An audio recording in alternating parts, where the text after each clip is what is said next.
Hello everyone, how are you all? So today we are coming for you to take a new chapter and that is nationalism in India and this is the chapter of class 10th का chapter है ये और this is the second chapter of history जो हम अब पढ़ने जा रहे हैं. इससे पहले हमने पढ़ा था rise of nationalism in Europe. Okay.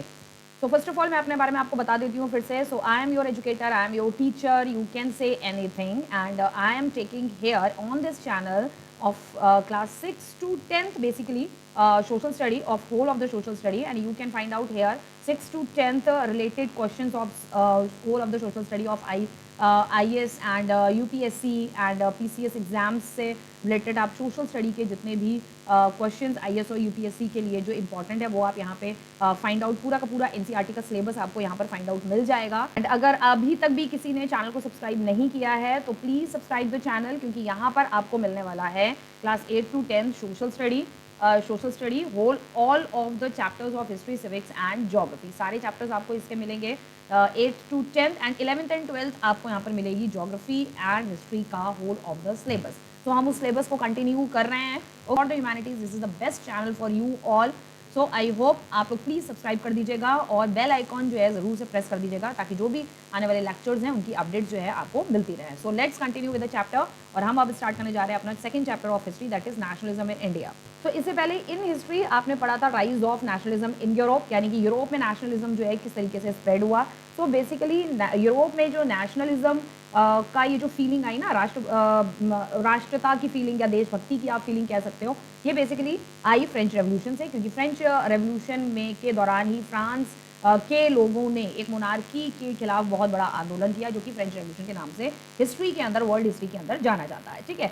तो फ्रेंच रेवोल्यूशन से ही नेशनलिज्म की जो भावनाएं या फीलिंग्स जो हैं वो पूरे यूरोप में जो है स्प्रेड हुई और वहाँ हमने पढ़ा rise of nationalism in Europe में किस तरीके से देशभक्ति की फीलिंग्स लोगों के मन में जो है आई और उन्हें कैसे किस तरह से उनको जो है इस मोनार्की सिस्टम से जो वहाँ पर चल रहा था सालों से उस मोनार्की सिस्टम से कैसे उन लोगों ने अपने आप को आज़ादी दिलाई अपने स्टेट को फ्री कराया फ्रीडम कैसे कराई एंड ऑल दैट. ठीक है. एंड हेयर नेशनलिज्म जो यूरोप में इतना स्प्रेड हुआ इतना उसका कह सकते हैं गुणगान हुआ ये सारी चीज़ें हुई. ठीक है. तो वहीं से ही धीरे धीरे नेशनलिज्म ये जो वर्ड था और नेशनलिज्म जो वर्ड था वो अपने साथ लेकर आया the most important thing is the freedom of people, freedom of people to express their feeling, freedom of people to say something or to say the things against monarchy, things against kings. लोगों को बोलने की आज़ादी मिली. The most important word is the freedom. ठीक है. तो जो मोस्ट इंपॉर्टेंट बहुत इंपॉर्टेंट वर्ड जो है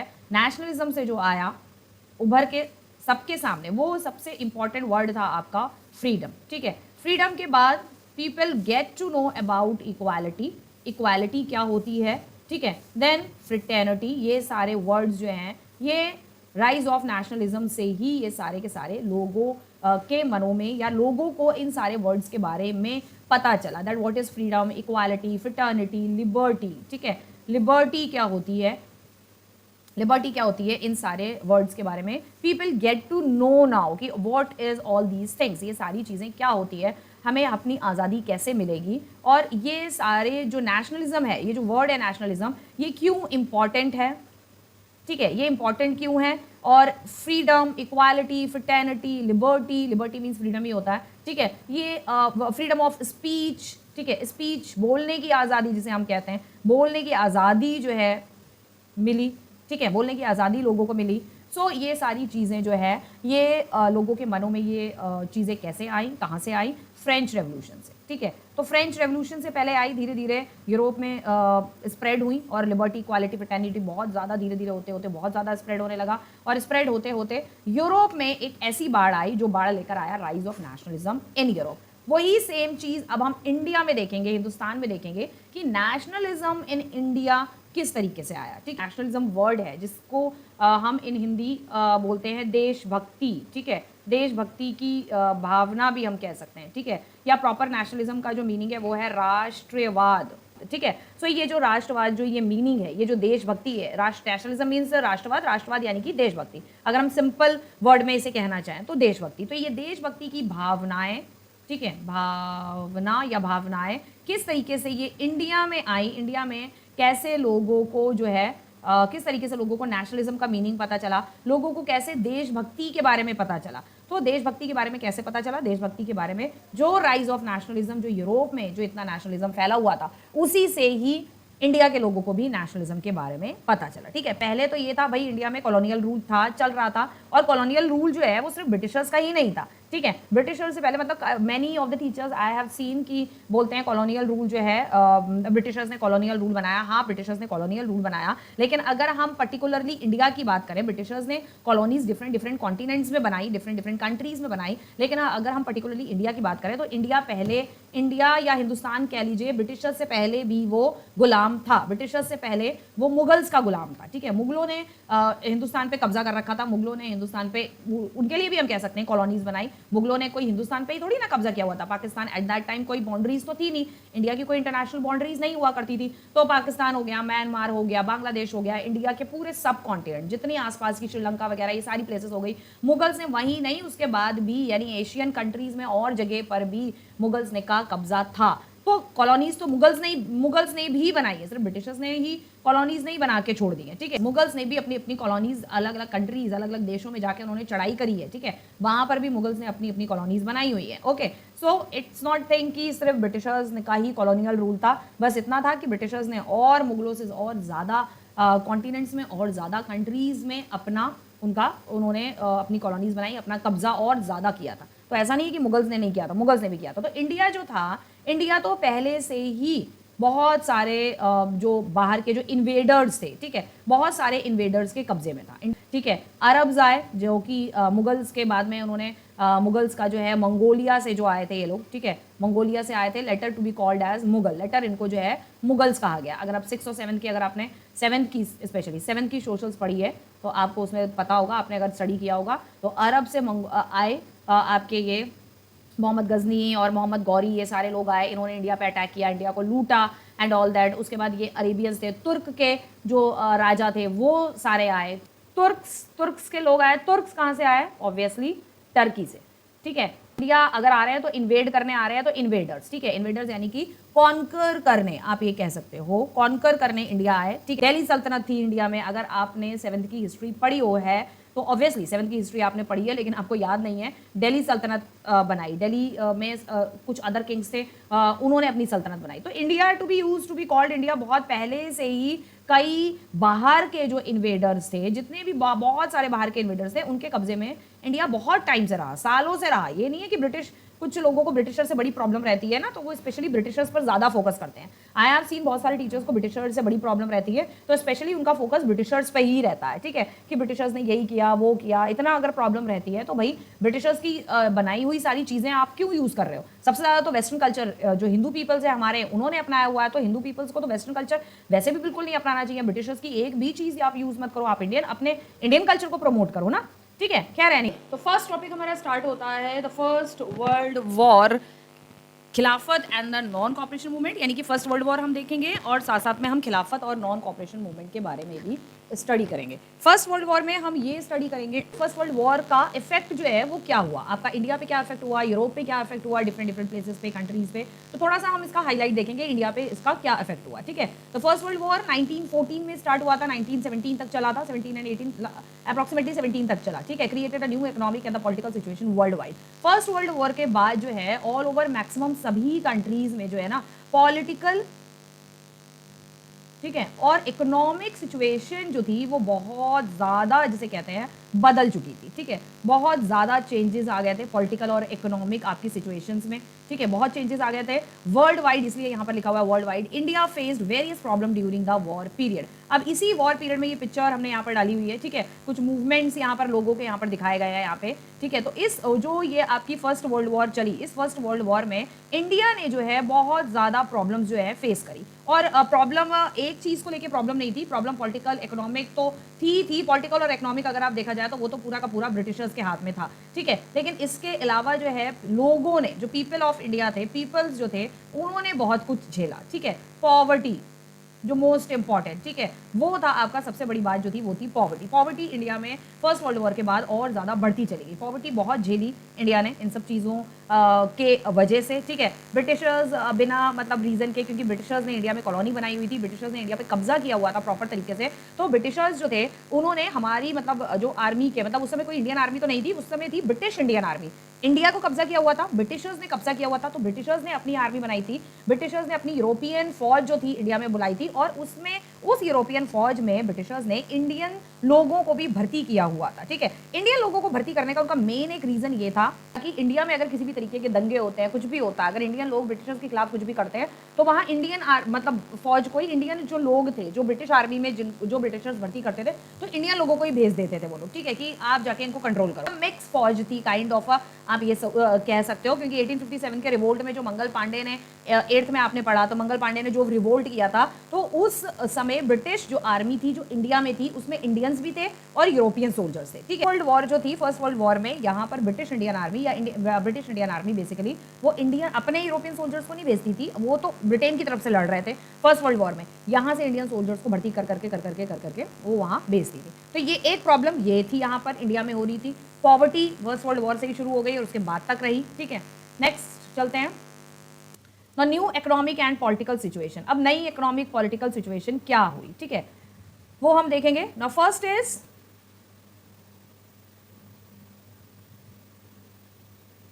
पहली थी डिफेंस एक्सपेंडिचर इज इंक्रीज। अब ब्रिटिश आर्मी ने क्या किया कि डिफेंस पे एक्सपेंडिचर जो था वो बढ़ा दिया, ठीक है। एक्सपेंडिचर यानी कि मनी, पैसा, मनी जो था, पैसा जो था, वो ब्रिटिश इंडियन आर्मी, जैसे मैंने आपको अभी बताया, ब्रिटिश इंडियन आर्मी, उस समय कोई वैसी आर्मी नहीं होती थी इंडिया की, ब्रिटिश इंडियन आर्मी होती थी, ठीक है। सो ब्रिटिश इंडियन आर्मी पर एक्सपेंडिचर यानी कि पैसा, मनी जो था वो अब पानी की तरह बहा रहे थे।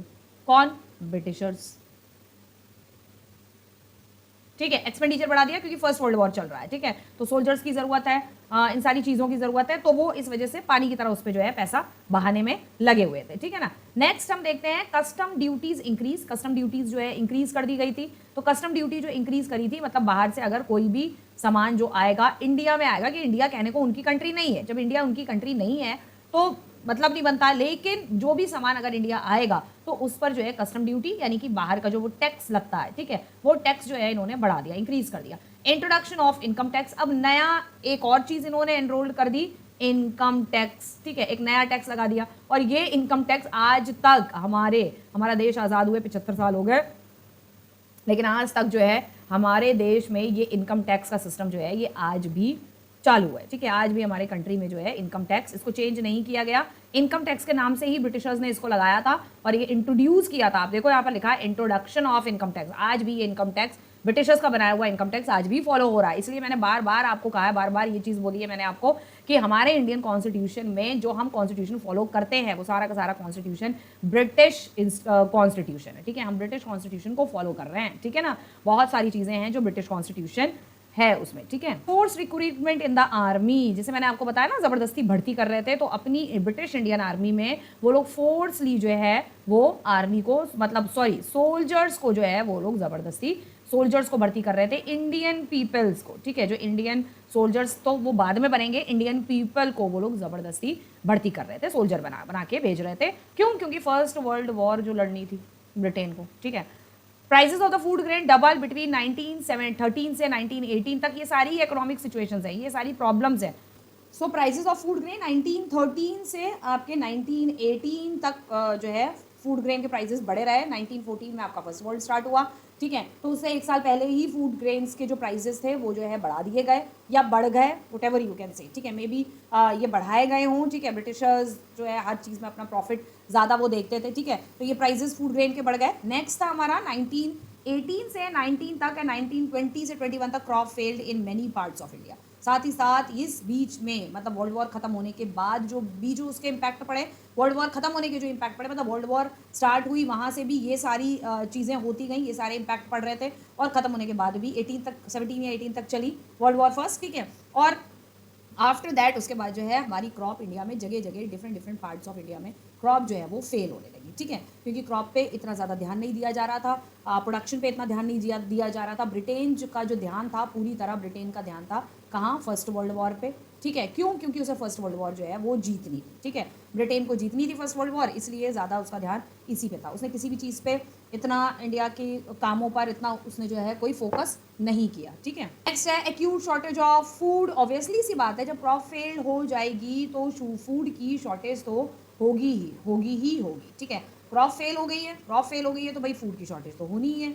ऑलरेडी फूड इतना ज़्यादा मतलब स्टॉक में इतना ज़्यादा नहीं रहता था फूड, ठीक है, कि जिससे कि अगर कुछ ऐसा हो गया है, फर्स्ट वर्ल्ड वॉर चल रही है या कुछ फेमाइंस आ गए हैं, फ्लड्स आ गए हैं, अगर कुछ इस तरीके का हो गया है तो वहाँ पर लोगों को जो है फूड जो है वो प्रोवाइड किया जा सके, ठीक है। तो इस तरीके का कोई फूड की जो है फूड का स्टॉक जो था वो उस समय जो है नहीं हुआ करता था, शॉर्टेज ऑफ फूड हो गई। फेमाइंस एंड एपिडेमिक आए, 12 to 13 मिलियन पीपल पेरिश्ड, ठीक है। तो पेरिश मीन्स खत्म हो गए, मारे गए। In such a critical situation new leader appear and suggested a new mode of struggle. अब ऐसी सिचुएशन में क्या हुआ कि नए आपके जो है लीडर्स आए, नए लीडर्स जो है वो सामने आए और उन्होंने इन सब से निजात पाने का कुछ नए suggestions, new mode of struggle निकाले। मतलब भाई इन सब चीज़ों से कैसे बाहर आना है, shortage of food, crop failure से, टैक्स जो बढ़ा दिया गया है, force recruitment in the army जो हो रहा है, इनकम टैक्स बढ़ा दिया गया है, कस्टम ड्यूटीज़ लगा दी गई हैं, डिफेंस जो है एक्सपेंडिचर ब्रिटिशर्स ने बढ़ा दिया है, ठीक है, लोग मारे जा रहे हैं एपेडेमिक से फेमाइन से लोग मारे जा रहे हैं। तो इसमें कुछ आपके न्यू लीडर जो है उभर के सामने आए और उन्होंने कुछ नए सजेशंस जो है ब्रिटिश गवर्नमेंट के सामने रखे। तो ब्रिटिशर्स को भी ये इसमें से बहुत सारी चीज़ें जो थी ब्रिटिशर्स के खुद के मतलब ब्रिटिशर्स ने ही खुद के रीज़न के वजह से हुई थी और उनमें से थी आपकी defence, custom duty, income tax, food, force recruitment, ठीक है। फूड के प्राइस जो है, फूड ग्रेन के प्राइस डबल हो गए, ठीक है। अगर 10 का था तो वो 20 का हो गया, इस तरीके से डबल हो गए, ठीक है। तो इनमें से कईयों का रीज़न खुद ब्रिटिशर्स थे। तो महात्मा गांधी उनमें से एक थे जिन्होंने इन सारी चीज़ों को ख़त्म करने के बारे में सोचना शुरू किया, ठीक है। So return to India in January 1915 from South Africa. तो उस टाइम पीरियड में जब ये सारी चीज़ें इंडिया में चल रही थी तो उस टाइम पीरियड में महात्मा गांधी जो थे वो उस टाइम साउथ अफ्रीका में थे और साउथ अफ्रीका से 1915 में ये जो थे वो इंडिया वापस आए, ठीक है। वहाँ पर ये अपनी मतलब अकॉर्डिंग टू द हिस्ट्री कि वहाँ पर ये अपनी क्रांति फैला रहे थे, ठीक है, क्योंकि साउथ अफ्रीका में भी ब्रिटिशर्स का कब्जा था, ठीक है। साउथ अफ्रीका में भी ब्रिटिशर्स ने अपनी कॉलोनी बनाई हुई थी, जिसे आप कह सकते हो कॉलोनीज, कब्जा था, इन प्रॉपर हिंदी अगर आप बोलो तो कब्जा था, ठीक है। और वहाँ पर भी जो है ये ब्लैक और वाइट पीपल का बहुत ज़्यादा भेदभाव किया जाता था। ऑब्वियसली ब्रिटिशर्स ने शुरू से ब्लैक और वाइट का बहुत भेदभाव किया, जैसे कि इंडिया में किया हुआ था इन्होंने, वैसे ही इन्होंने वहाँ पर कर रखा था, ठीक है। तो गांधी जी को ये बात पता चली और वो जो थे साउथ अफ्रीका पहुँच गए, ठीक है, उन लोगों को, वहाँ के लोगों को न्याय दिलाने के लिए, ठीक है ना। So advocated noble method of mass agitation called satyagraha. और इन्होंने यहाँ पर एक नया रेवोल्यूशन ये इन्होंने स्टार्ट किया, रेवोल्यूशन का नाम था सत्याग्रह, ठीक है। तो सत्याग्रह एक तरीके का रेवोल्यूशन हुआ करता है, उस टाइम पर हुआ करता था, ठीक है। और सत्याग्रह किसी मेन मोटिव, किसी मेन टॉपिक को सामने रख के ये रेवोल्यूशंस किए जाते हैं, जिसको महात्मा गांधी ने सत्याग्रह का नाम दिया, ठीक है।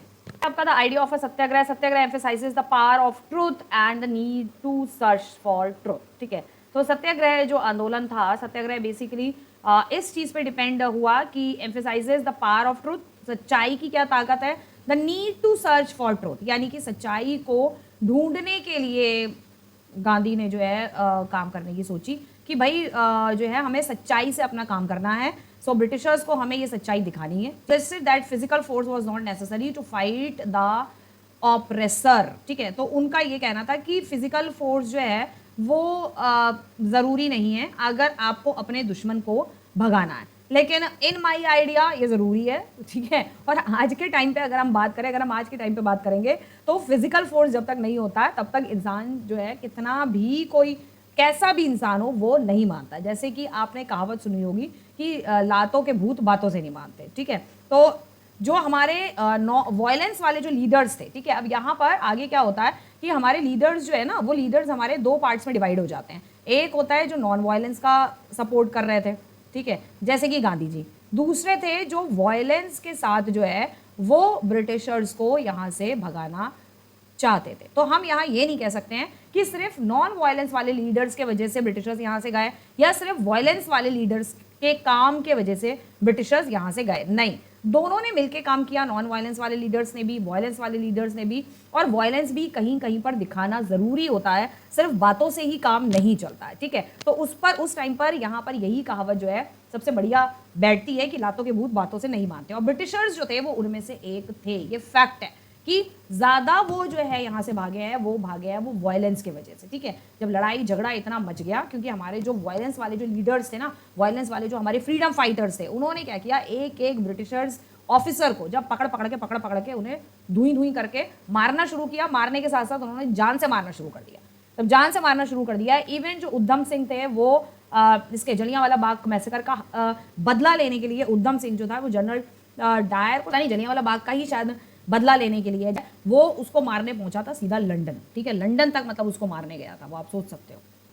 Okay, so here Gandhiji also believed in a dharma of non-violence could unite all Indians, ठीक है। नो डाउट कि these non violence could unite Indians को तो यूनाइट कर सकता है, लेकिन ऑब्वियसली अगर आप ब्रिटिशर्स की बात करें तो ब्रिटिशर्स को जो है इंडिया से जाने के लिए नॉन वायलेंस जो था वो इतना ज़्यादा मतलब नहीं हो पाया कारगर, ठीक है। लेकिन दोनों चीज़ थी, वायलेंस भी था, नॉन वायलेंस था, दोनों ने ये कह सकते हैं दोनों ही आइडियोलॉजी ने मिल के ब्रिटिशर्स को यहाँ से जाने पर मजबूर किया, ठीक है ना। सो इनका ये बिलीव था धर्मा ऑफ नॉन वायलेंस, यानी कि धर्म हमारा धर्म जो है वो नॉन वायलेंस है, कुड यूनाइट ऑल इंडियंस। और ये जब हम सारे इंडियंस एक साथ यूनाइट हो जाएंगे तभी जो है चीज़ें हो सकती हैं, ठीक है। सो इनका इस तरीके का मानना था, ठीक है। नेक्स्ट देखते हैं 3 successful Satyagraha by Gandhi ji. तो गांधी जी के द्वारा 3 सक्सेसफुल सत्याग्रह उस दौरान उस टाइम पीरियड पे करे गए, ठीक है। पहला था आपका चंपारण, दूसरा चंपारण में किया गया, 3 सक्सेसफुल अलग अलग जगहों पे, अलग अलग प्लेसेस पे, ठीक है। अहमदाबाद में और खेड़ा में, Kheda is also a name of a place, ये भी एक जगह का नाम है। और इन तीनों प्लेसेस पे अलग अलग इन्होंने अपना सत्याग्रह आंदोलन यानी कि सत्याग्रह रेवोल्यूशन जो है वो स्टार्ट किया। नेक्स्ट आता है इनका 1917 में जो सत्याग्रह किया अलग अलग डिफरेंट प्लेस पे, तो उसमें जो रहा आपका चंपारण, ठीक है, जो कि बिहार में है, आपका खेड़ा गुजरात में है, और दूसरा आपका अहमदाबाद, ठीक है। सो ये सारे ही सत्याग्रह अलग अलग डिफरेंट प्लेस पर हुए। तो फर्स्ट जो सत्याग्रह था चंपारण जो कि बिहार में हुआ, वो स्पेशली अलग अलग चीज़ों पे भी हुए ये सत्याग्रह, वन टॉपिक को लेकर ही पूरा सत्याग्रह नहीं किया गया, ठीक है। ये अलग अलग डिफरेंट प्लेस पे डिफरेंट टॉपिक्स पर था। तो लॉन्च फॉर इंडिगो फार्मर्स, तो चंपारण में जो सत्याग्रह किया वो इंडिगो फार्मर्स के लिए किया था, क्योंकि इंडिगो जो था वो सभी ज़बरदस्ती जो है ब्रिटिशर्स ग्रो करवा रहे थे, ठीक है। और उसके ग्रो होने से जो हमारी प्रोडक्शन जो था, हमारा इंडिया का जो प्रोडक्शन था, क्रॉप्स प्रोडक्शन, ठीक है, क्रॉप का जो प्रोडक्शन था वो जो था बहुत लो होता जा रहा था, जिसके वजह से जो आपने अभी प्रीवियस स्लाइड में पढ़ा, जिसके वजह से आपका यहाँ पर फर्स्ट वर्ल्ड वॉर के टाइम पे ये था ना, आपका फूड की शॉर्टेज हुई, ठीक है, price of the food grain बढ़ गए, साथ ही साथ एक्यूट शॉर्टेज ऑफ फूड थी, वो इसी वजह से थी। यही रीज़न थे एक्यूट फूड शॉर्टेज के, ये सारे रीजंस थे आपके, ठीक है, कि जो है क्रॉप का प्रोडक्शन कम हो रहा था, एक्यूट फूड शॉर्टेज हो रही थी, क्योंकि वो लोग जो थे वो ज़्यादातर इंडिगो प्लांटेशन पर ब्रिटिशर्स ज़्यादा वो कर रहे थे, फोकस उनका इन्हीं पे ही था ज़्यादा, ठीक है, कि इंडिगो प्लांटेशन ग्रो करना है। Gandhi ji inspired peasants to struggle against oppressive plantation system. तो गांधी जी ने वहाँ के जो पीजेंट्स थे उनको स्ट्रगल करने के लिए बोला कि भाई आपको थोड़ा सा स्ट्रगल करना पड़ेगा, और आपको ये जो प्लांटेशन सिस्टम है ये ऑपरेसिव प्लांटेशन सिस्टम, ऑपरेसिव यानी कि जो ये ज़बरदस्ती का, ठीक है, ज़बरदस्ती का ये जो प्लांटेशन सिस्टम है इसको आपको ख़त्म करना पड़ेगा, आपको ग्रो ही नहीं करनी है, आपको इंडिगो ग्रो नहीं करना, आप मना कर दो कि हमें इंडिगो ग्रो नहीं करना है, पहली बात। दूसरी बात, इसके अगेंस्ट जो है हमें खड़ा होना पड़ेगा, ठीक है। गांधी जी ने ये कहा वहाँ पे पीजेंट्स से। उसके बाद खेड़ा में launch for peasants affect by crop failure plague epidemic, वहाँ पे गुजरात में जो है प्लेग फैल गया था बहुत बुरी तरह से, ठीक है। और कई बाहर की भी ऐसी कंट्रीज़ थी, यूरोपियन कंट्री, वर्ल्ड में भी प्लेग जो था कभी किसी ज़माने में बहुत बुरी तरह फैला था, उस समय उसकी कोई ऐसी मेडिसिन वगैरह कुछ भी नहीं हुआ करती थी, ठीक है। सो प्लेग यहाँ इंडिया में भी फैला, प्लेग के वजह से अफेक्ट क्रॉप भी जो थी, क्योंकि प्लेग बेसिकली जो है वो माउस से होता है, और माउस जो होते हैं वो आपके ये जो खेत वगैरह होते हैं, खेतों में जाकर ये खेत खराब करते हैं, ठीक है। तो आज के टाइम पे इस तरीके के पेस्टिसाइड्स वगैरह यूज़ किए जाते हैं कि वो पेस्टिसाइड्स जो हैं माउस को खेतों में घुसने नहीं देते हैं, या अगर घुस भी जाते हैं अगर खेतों में, माउस तो जाते ही हैं, क्योंकि माउस ऐसी चीज़ें कहीं भी जा सकती है और नुकसान ही करती है, ठीक है। सो माउस अगर जले भी जाते हैं तो वो लोग इस तरीके के पेस्टिसाइड्स और केमिकल फर्टिलाइजर्स इस तरीके के यूज़ करते हैं कि वो माउस को वहाँ पर जो है मर जाते हैं वो माउस, ठीक है।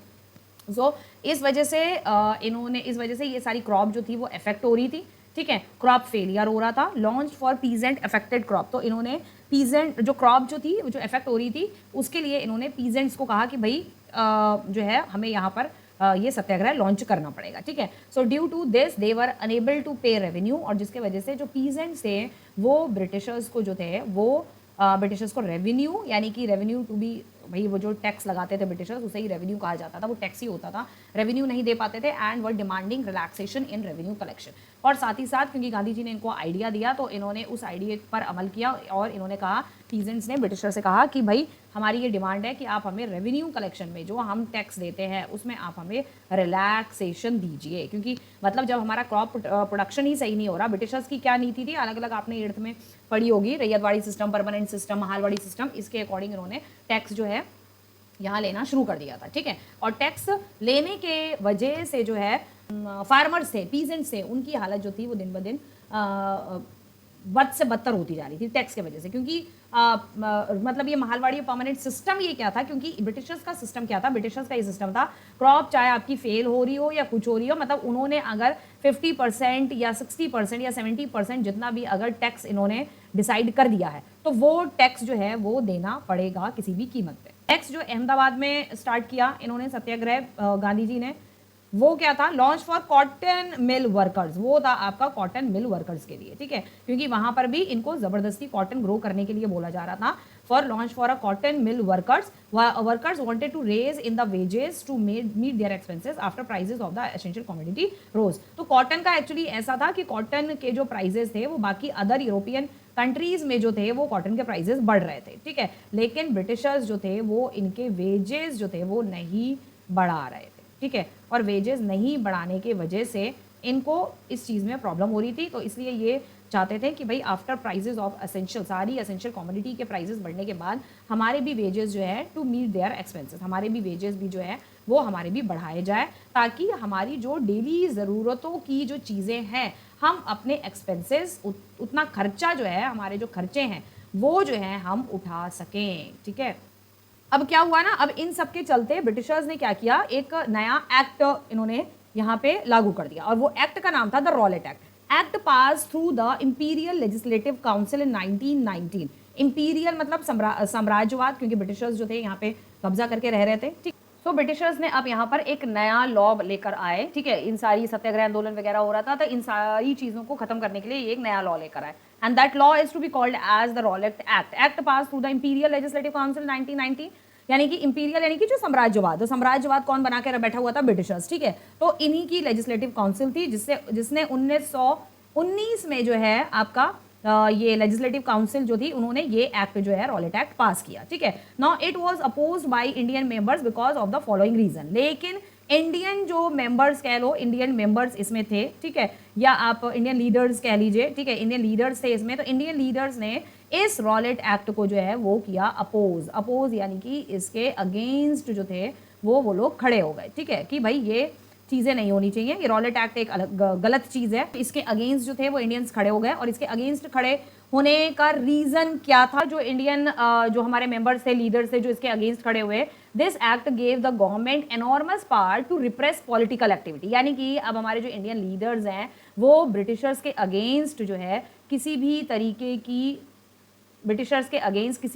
की कोई पॉलिटिकल चीज़ें, या आप कह सकते हो पॉलिटिकल चीज़ें, अगर आप सिंपल अगर हिंदी में बोलो, यानी कि किसी भी तरीके का कोई रेवोल्यूशन ब्रिटिशर्स के अगेंस्ट जो है वो अब नहीं कर सकते थे, ठीक। तो ये एक बहुत ही इन्होंने रिप्रेसिव पॉलिसी बनाई, ठीक है ना, कि इसके अंतर्गत जो है ये एक्ट इन्होंने, ये रॉलेट एक्ट जो पास किया, इसके अंतर्गत कोई पॉलिटिकल एक्टिविटी हमारे इंडियन लीडर्स जो है किसी भी तरीके का रेवोल्यूशन ब्रिटिशर्स के अगेंस्ट जो है वो नहीं कर सकते हैं। Now allowed detention of political prisoners without trial for 2 years। अगर कोई पॉलिटिकल प्रिजनर्स है, पॉलिटिकल प्रिजनर्स का मतलब सिंपल वे में अगर हम देखें कि यानी कि हमारे फ्रीडम फाइटर्स, ठीक है, अगर कोई भी जो हमारे फ्रीडम फाइटर्स हैं ऑब्वियसली वो ब्रिटिशर्स के अगेंस्ट में जो है चीज़ें कर रहे हैं, ठीक है, सो उनको उठा के ये लोग क्या करते थे, उनको उठा के सीधा जेल में डाल देते थे, ठीक है। तो अब इस पर भी एक ये रॉलेट एक्ट इन पर भी लगा दिया, क्या लगाया कि allow detention of political prisoners को डिटेंशन करने के लिए अलाउ कर दिया। इस एक्ट के मुताबिक उस पर बिना ट्रायल किए, यानी कि बिना कोर्ट में पेश किए उस फ्रीडम फाइटर को बिना कोर्ट में पेश किए, कोर्ट में उसके ऊपर ट्रायल नहीं चलेगा, ठीक है। और ये लोग क्या करेंगे, बिना कोर्ट में ट्रायल चलाए हुए ये लोग उसे उठा के जेल में डाल सकते हैं। तो किसी को भी अगर पुलिस गिरफ्तार करती है तो पहले कोर्ट लेकर जाया जाता है, कोर्ट में वहाँ पर जैसे ट्रायल चलते हैं, दो वकील जो है, एक उसके फेवर में होता है, एक उसके अगेंस्ट में होता है, दो वकील आपस में बातचीत करते हैं, बहसबाजी करते हैं, और उस बहसबाजी में जो है कुछ सबूत उसके खिलाफ होते हैं, कुछ सबूत उसके फेवर में होते हैं, तो जज जो है उसी हिसाब से उसका डिसीजन सुनाता है। तो वो सब ट्रायल कुछ नहीं होगा, इन्होंने इस एक्ट के मुताबिक ये रखा, ठीक है, वो ट्रायल नहीं होगा, विदाउट ट्रायल ऑफ 2 years उसे 2 साल तक के लिए जो है उसको जेल में डाल दिया जाएगा। नेक्स्ट आता है Gandhi decide to oppose this act with satyagraha. अब इन्होंने इस एक्ट को अपोज किया, मतलब इस एक्ट के अगेंस्ट खड़े हुए, और इस एक्ट के अगेंस्ट खड़े हुए कैसे, सत्याग्रह आंदोलन के जरिए, ठीक है। इन्होंने इस एक्ट के अगेंस्ट खड़े हुए, सत्याग्रह आंदोलन अपने चलाया, और इस एक्ट को खत्म करने के लिए या इस एक्ट को हटाने की जो है इन्होंने मांग करी। अब वो क्या किया उसमें, ये Mahatma Gandhi wanted non violent civil disobedience movement against such unjust law which would start with a hartal on 6 अप्रैल, ठीक है। तो महात्मा गांधी ये चाहते थे, वांटेड जैसे कि यहाँ पे लिखा है, महात्मा गांधी ये चाहते थे कि नॉन वायलेंस के थ्रू उन्होंने सिविल डिसोबीडियंस मूवमेंट जो था, ये एक नया सत्याग्रह आंदोलन जो है इन्होंने स्टार्ट किया, and against just unjust law, मतलब ब्रिटिशर्स जो थे जो अनजस्ट लॉ बना रहे थे, अनजस्ट मतलब जिसका जस्टिफिकेशन देना सही नहीं है, मतलब आप उस लॉ को जो है, ये अनजस्ट लॉ जो है आप उसको जस्टिफाई नहीं कर सकते हो, यानी कि अपनी मर्जी से, मतलब ये लोग कुछ भी लॉ बना के जो थे ये थोप देना, ठीक है। लॉज जो हैं वो इंडियंस पर थोपना जिसे कहते हैं, ठीक है, थोपना, ठीक है, थोपना यानी जबरदस्ती के लॉ, अनजस्ट लॉ जिसका कोई जस्टिफिकेशन नहीं दे सकता, इस तरीके के लॉ बना के बस ये थोप देते थे, विच वुड स्टार्ट विद हड़ताल ऑन 6 अप्रैल। तो इन्होंने ये जो सिविल डिसोबीडियंस मूवमेंट जो स्टार्ट किया वायलेंट तरीके से, यानी कि बहुत ही शांतिपूर्वक इन्होंने सिविल डिसोबीडियंस मूवमेंट जो स्टार्ट किया, वो पहला स्टार्ट किया इन्होंने 6 अप्रैल को स्टार्ट किया और हड़ताल से शुरू किया, ठीक है। Rallies were organize in various cities, अलग अलग डिफरेंट सिटीज में गांधी जी ने जो लोग थे, इंडियन लोग थे, उनको बोला रैलीज निकालने के लिए। Worker went on strike in railway workshop and shops close down. ये सेम चीज़ वैसे ही हो रही थी जैसे आप जो है नेशनलिज्म इन यूरोप में थोड़ा बहुत पढ़ चुके हो, ठीक है। वेरियस सिटीज़ में जो है रैली निकल रही थी, वर्कर्स वेंट ऑन स्ट्राइक, और आपने 9th में सोशलिज्म इन यूरोप में भी यही पढ़ा था, वर्कर्स वगैरह स्ट्राइक पे चले जाते थे, बहुत सारी 550 करीब जो है स्ट्राइक्स हुई वहाँ पर सोशलिज्म इस्टेब्लिश करने के लिए, ठीक है। तो स्ट्राइक हो गई, रेलवे वर्कशॉप पे स्ट्राइक करी, शॉप्स जितनी थी क्लोज्ड डाउन, ठीक है, जितनी भी शॉप्स थी वो सारी क्लोज डाउन, यानी कि सारी शॉप्स जो थी वो भी बंद कर दी गई। जिन जिन लोगों ने अपनी अपनी शॉप्स खोली थी वो सारी शॉप्स जो हैं वो बंद कर दी, ठीक। Now responses to the Britishers to this हड़ताल। आप देखते हैं इस हड़ताल का ब्रिटिशर्स ने क्या रिस्पॉन्स किया। ब्रिटिशर्स का रिस्पॉन्स ये रहा कि क्लैम्प्ड डाउन ऑन नेशनलिस्ट, यानी कि अब इन्होंने क्या किया, जो नेशनलिस्ट थे यानी कि जो राष्ट्रवादी नेता थे जो अपने राष्ट्र के लिए लड़ रहे थे, इन सिंपल आप इन्हें राष्ट्रवादी को या नेशनलिस्ट को इन सिंपल में आप you can call it's a freedom fighter, ठीक है। These all are freedom fighters, जो भी हमारे फ्रीडम फाइटर्स थे जो कंट्री के लिए लड़ रहे थे, देश के लिए लड़ रहे थे, इन पर इन्होंने अब नकेल कसना शुरू कर दिया, ठीक है। जैसे हम कह सकते हैं इन हिंदी हम कह सकते हैं नकेल कसी गई, ठीक है, यानी कि इनको जो है बहुत बुरी तरीके से जो है पकड़ लिया गया, ठीक है। हमारे जो फ्रीडम फाइटर्स थे, राष्ट्रवादी जो नेता थे, उन लोगों को पकड़ लिया गया, उठा के जेल में डाल दिया गया, यहाँ वहाँ से पकड़ लिया गया। Local leader were picked up from Amritsar, और जो लोकल लीडर्स थे ये तो भाई बड़े बड़े लीडर्स थे जिन पे नकेल कसी गई, लाइक जैसे बड़े लीडर्स में महात्मा गांधी का नाम आता है, ठीक है, गांधी हो गए, बाकी जो मेन और जो रहे फ्रीडम फाइटर्स जो रहे बहुत सारे हैं खैर, लेकिन जो मेन रहे वो आपके चंद्रशेखर आज़ाद हो गए, ठीक है, चंद्रशेखर आज़ाद हो गए, नाना साहब नहीं, बाल गंगाधर तिलक हो गए, ठीक है, ठीक है। और इनके अलावा और भी बहुत सारे ऐसे लीडर्स थे जो बड़े बड़े लीडर्स थे, उनको तो बहुत ही बुरी तरीके से जो है उनके साथ व्यवहार किया गया। और जो लोकल जो छोटे छोटे लीडर्स थे were picked up from Amritsar, उनको वहाँ अमृतसर से उठाया और साथ ही साथ and Mahatma Gandhi was barred from entering Delhi, Mahatma Gandhi को जो है वो दिल्ली में घुसने के लिए जो है मना कर दिया गया, ठीक है, कि महात्मा गांधी जो है वो दिल्ली में नहीं एंटर कर। On 10th April the police in Amritsar fired upon a peaceful procession, तो इसके बाद वहाँ पर अमृतसर में एक पीसफुल प्रोफेशन किया जा रहा था इसी सारी चीज़ों को लेकर, ठीक है। सत्याग्रह आंदोलन, सिविल डिसोबीडियंस मूवमेंट जो था वहाँ पर भी इसी तरीके से चल रहा था। तो वहाँ पर पुलिस ने क्या किया, एक पीसफुल प्रोफेशन जा रहा था और पुलिस ने उस पीसफुल प्रोफेशन पर प्रोसेशन पर जो है पुलिस ने जो है फायर करना शुरू कर दिया। जैसे कि आपका सोशलिज्म वाले चैप्टर में जो हुआ था ना कि वो पीसफुल मार्च कर रहे थे, आपने 9th में पढ़ा होगा, that is in bloody Sunday जिसको नाम दिया गया, ठीक है। तो इन्होंने भी यही किया, इन्होंने भी जो है इनोसेंट पीपल पर जो है, जो इनोसेंट लोग थे जो कि पीसफुल प्रोसेशन जो थे मार्च निकाल रहे थे, ठीक है, पीसफुल मार्च निकाल रहे थे अपना, और उस पर इन लोगों ने, ब्रिटिशर्स ने फायर कर दिया, गोलीबारी जो है स्टार्ट कर दी। और जिससे क्या हुआ, जो बैंक्स थे, डाकघर थे, यानी जो पोस्ट ऑफिस थे, रेलवे स्टेशन थे आपके, वहाँ पर सब पर जो है हमले शुरू हो गए। मतलब जब इन्होंने इनोसेंट लोगों पर जो है फायर किया, तो वहाँ से जो बाकी और लोग थे, बाकी और जो दूसरे फ्रीडम फाइटर्स थे, दूसरे जो लीडर्स थे, उन्होंने इन सारी जगहों पर, बैंकों पर, पोस्ट ऑफिस पर, रेलवे स्टेशन पर, यहाँ पर इन लोगों ने जो है क्या किया, अटैक करना शुरू कर दिया। अब अटैक के वजह से क्या हुआ, ब्रिटिशर्स ने क्या किया, martial law was imposed and general Dyer took command. Martial law पूरे इस एरिया में जो है, मार्शल लॉ क्या होता है, मार्शल लॉ होता है कि आर्मी के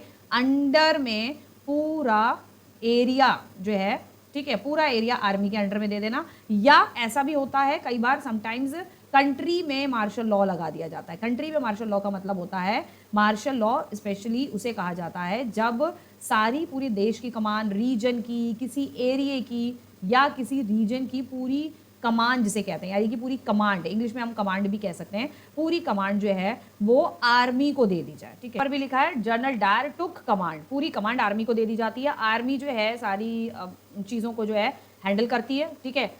नेक्स्ट बहुत बड़ा जो इंडियन हिस्ट्री में रहा है आपका, that is Jallianwala Bagh massacre, जो कि इसी दौरान, इसी टाइम पीरियड के दौरान हुआ था, and that is on 13 April 1919। First world war यहाँ पर जो थी वो खत्म हो चुकी थी, 17 या 18 के आसपास फर्स्ट वर्ल्ड वॉर लगभग खत्म होने के कगार पे आ रही थी। उसके बाद यहाँ हमारी कंट्री में होता है जलियांवाला बाग मैसेकर। यहाँ पर आप देख सकते हो इस पिक्चर में बहुत सारे लोग जो है यहाँ पर मरे थे इस जलियांवाला बाग हत्याकांड जिसे इंग्लिश में कहा जाता है, ठीक है। Now large crowd in gathered in the enclosed ground of Jallianwala Bagh in Amritsar. एक ये इतना बड़ा ग्राउंड था, बहुत बड़ा ग्राउंड था, तो बहुत सारे लोग जो थे यहाँ पर एकत्रित थे, ठीक है। और इसको जलियांवाला बाग, तो ये जो गार्डन था, इस गार्डन का नाम था जलियांवाला बाग, ठीक है। और ये अमृतसर में है आपका, और यहाँ पे बहुत सारे लोग जो है इकट्ठा थे, गैदर्ड थे, बहुत बड़ा लार्ज क्राउड था इसके ग्राउंड में, ठीक है। Some came to protest against the government new repressive measure. अच्छा, कुछ जो थे वो यहाँ पर गवर्नमेंट की जो नई पॉलिसी थी, ठीक है, न्यू पॉलिसी थी, उसके अगेंस्ट, कुछ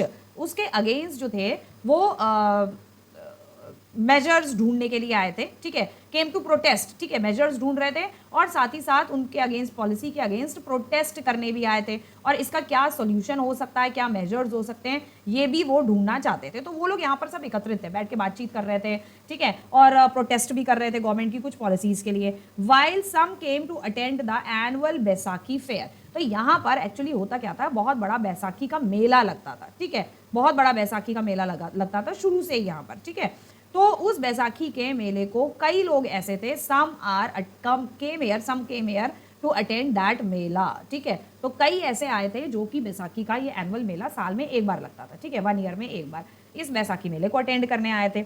Many of them were unaware of the martial law that was imposed। और बहुत सारे लोग ऐसे थे जिनको ये मार्शल लॉ ऑलरेडी लग चुका है 4 अप्रैल, जो आपने पीछे स्लाइड्स में देखा, 10 अप्रैल को, ठीक है, 10 अप्रैल को ये मार्शल लॉ जो था वो आपका लग चुका था, ठीक है। तो बहुत सारे लोगों को ये नहीं पता था कि भाई यहाँ मार्शल लॉ जो है आपका लग चुका है, ये बहुत सारे लोगों को नहीं मालूम था, और इम्पोज कर दिया है हमारे ऊपर मार्शल लॉ, तो हमें जो है भाई बाहर नहीं आना है। बहुत सारे लोगों को ये मालूम ही नहीं था कि भाई हमें यहाँ पर जो है कलेक्ट जो है इस तरीके से नहीं होना है, बहुत सारे लोगों को नहीं पता था, क्योंकि मार्शल लॉ के बारे में इतना लोग नहीं जानते थे।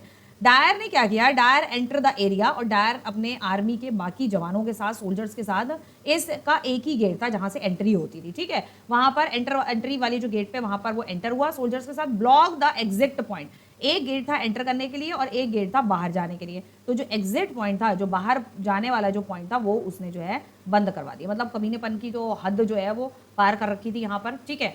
हाँ, ओके, सो मैं ये नहीं कह रही हूँ कि ब्रिटिशर्स अच्छे थे, लेकिन कुछ चीज़ें वो जो थे वो सही करके गए। लेकिन आज अगर हम देखें तो आज हम ही ब्रिटिशर्स की बहुत सारी चीज़ों को जो है हम खुद ही फॉलो कर रहे हैं, ठीक है? उनका वेस्टर्न कल्चर, यूरोपियन कल्चर, ठीक है? वेस्टर्नाइज़ेशन, लैंग्वेज तो बहुत ज़्यादा हो गई है कि कहीं अगर इंग्लिश लैंग्वेज नहीं बोल दी तो भैया तो आप जो है एजुकेटेड नहीं है, ये माना जाना लग गया है। अब इंडिया में अगर आप इंग्लिश लैंग्वेज नहीं बोलेंगे तो इंग्लिश में अगर you don't have to talk, अगर आप बात नहीं करेंगे, ठीक है, you don't know how to talk in English, how to walk in English, how to sleep in English, तो आप जो है गंवार हैं, आप एजुकेटेड नहीं हैं, आप पढ़े लिखे नहीं हैं। इंडिया में अब बहुत सारे बड़े बड़े इंस्टीट्यूट्स में ये मेंटालिटी हो गई है कि अगर आप इंग्लिश नहीं बोलेंगे तो आप जो है एक बेकार इंसान है, आप एक अनएजुकेटेड पर्सन है, ये हाल है, ठीक है? खैर, एनीवेज, नाउ एग्जिट पॉइंट है and opened fire on the crowd killing hundreds. और उसने क्या किया, एग्जिट पॉइंट को जो था वो बंद करवा दिया, ब्लॉक करवा दिया, और उसने इन सारे लोग जो इतने आपको यहाँ पर ये जितने लोग एकत्रित हुए दिख रहे हैं, इन सारे लोगों पर उसने जो है ओपन जो है फायर करवा दी, ठीक है? अब इस फायर में जो है बहुत सारे लोग मरे, और जहाँ तक इसके आगे की और भी कुछ स्टोरी है कि बहुत सारे लोग तो मरे ही मरे, साथ में यहाँ पर ना एक कुआं हुआ करता था, ठीक है? और वो कुएं में लोग जो थे अपनी जान बचाने के लिए, मतलब एग्जैक्ट नहीं पता मुझे कि यहाँ पर था, क्योंकि पिक्चर बहुत पुरानी है, तो मतलब बाग के अंदर ही था, कहीं पर कोई ये कुआं था, तो लोगों ने क्या किया, अपने आप को बचाने के लिए उस कुएं में जो है लोग कूदने लगे, ठीक है? और कूदने के चक्कर में वहाँ पर भी भीड़, मतलब भीड़ नहीं, सॉरी, लोगों की जो बॉडी थी ना वो एक के ऊपर एक, एक के ऊपर एक, एक के ऊपर एक, एक के ऊपर एक, वो कूदते जा रहे थे। बहुत गहरा कुआं तो ऑलरेडी वैसे ही गहरा होता है, लेकिन वो ड्राई था, सूखा कुआं था, और एक के ऊपर गिरते बहुत सारे लोग जो थे वो उस कुएं में मरे, बहुत सारे लोग जो है जनरल डायर की गोलियों से मरे, ठीक है? तो इस तरीके से इसने ये जलियांवाला बाग हत्याकांड, इसलिए इसको कहा जाता है मैसेकर, ठीक है? जलियांवाला बाग हत्याकांड को इस जनरल डायर ने जो है अंजाम दिया, ठीक है? पेट्रियोटिक मूवीज़ जरूर देखा करो, जिससे आपको बहुत सारी हिस्ट्री ऐसे ही पता लगेगी, आपको इतना ज़्यादा स्टडी, इतना पढ़ने की ज़रूरत भी नहीं पड़ेगी अगर आप पेट्रियोटिक मूवीज़ थोड़ा बहुत अगर आप देखा करो। बहुत सारी चीज़ें मूवीज़ में दिखाई जाती हैं, क्लियर होती है। सो ये थे वो महान शख्स जिनकी फ़ोटो आप यहाँ पर देख रहे हो, and he used to be called, इनकी कंट्री जो है वो हमारे जो रेवोल्यूशनरी थे उधम सिंह, तो इनकी कंट्री में, और साथ ही साथ गूगल पर भी जो है आपका उधम सिंह को जो है मर्डरर का खिताब दिया हुआ है। तो भाई इनको किस चीज़ का, भाई इनको किस चीज़ का खिताब देंगे जो इन्होंने थाउजेंड्स ऑफ भी लोगों को जो है मारा, ठीक है, बिना रीज़न से किल किया इन्होंने। तो Dyer said his object was to produce a moral effect, ये एक मॉरल इफेक्ट देना चाहते थे, इनका कहना था। जलियांवाला बाग मैसेकर 13 अप्रैल 1999, ठीक है, एक मॉरल इफेक्ट दे रहे थे, create in the mind of satyagrahis a feeling of terror and awe, यानी कि ये जो है एक डर पैदा करना चाहते थे, ठीक है ना? फीलिंग ऑफ टेरर पैदा करना चाहते थे, डर पैदा करना चाहते थे इंडियन लोगों के दिमाग में, इंडियन लोगों के अंदर जो है ये एक डर पैदा करना चाहते थे। इंडियंस जो हैं, इंडियन फ्रीडम फाइटर्स जो हैं और इंडियंस जो है वो इन जैसे लोगों से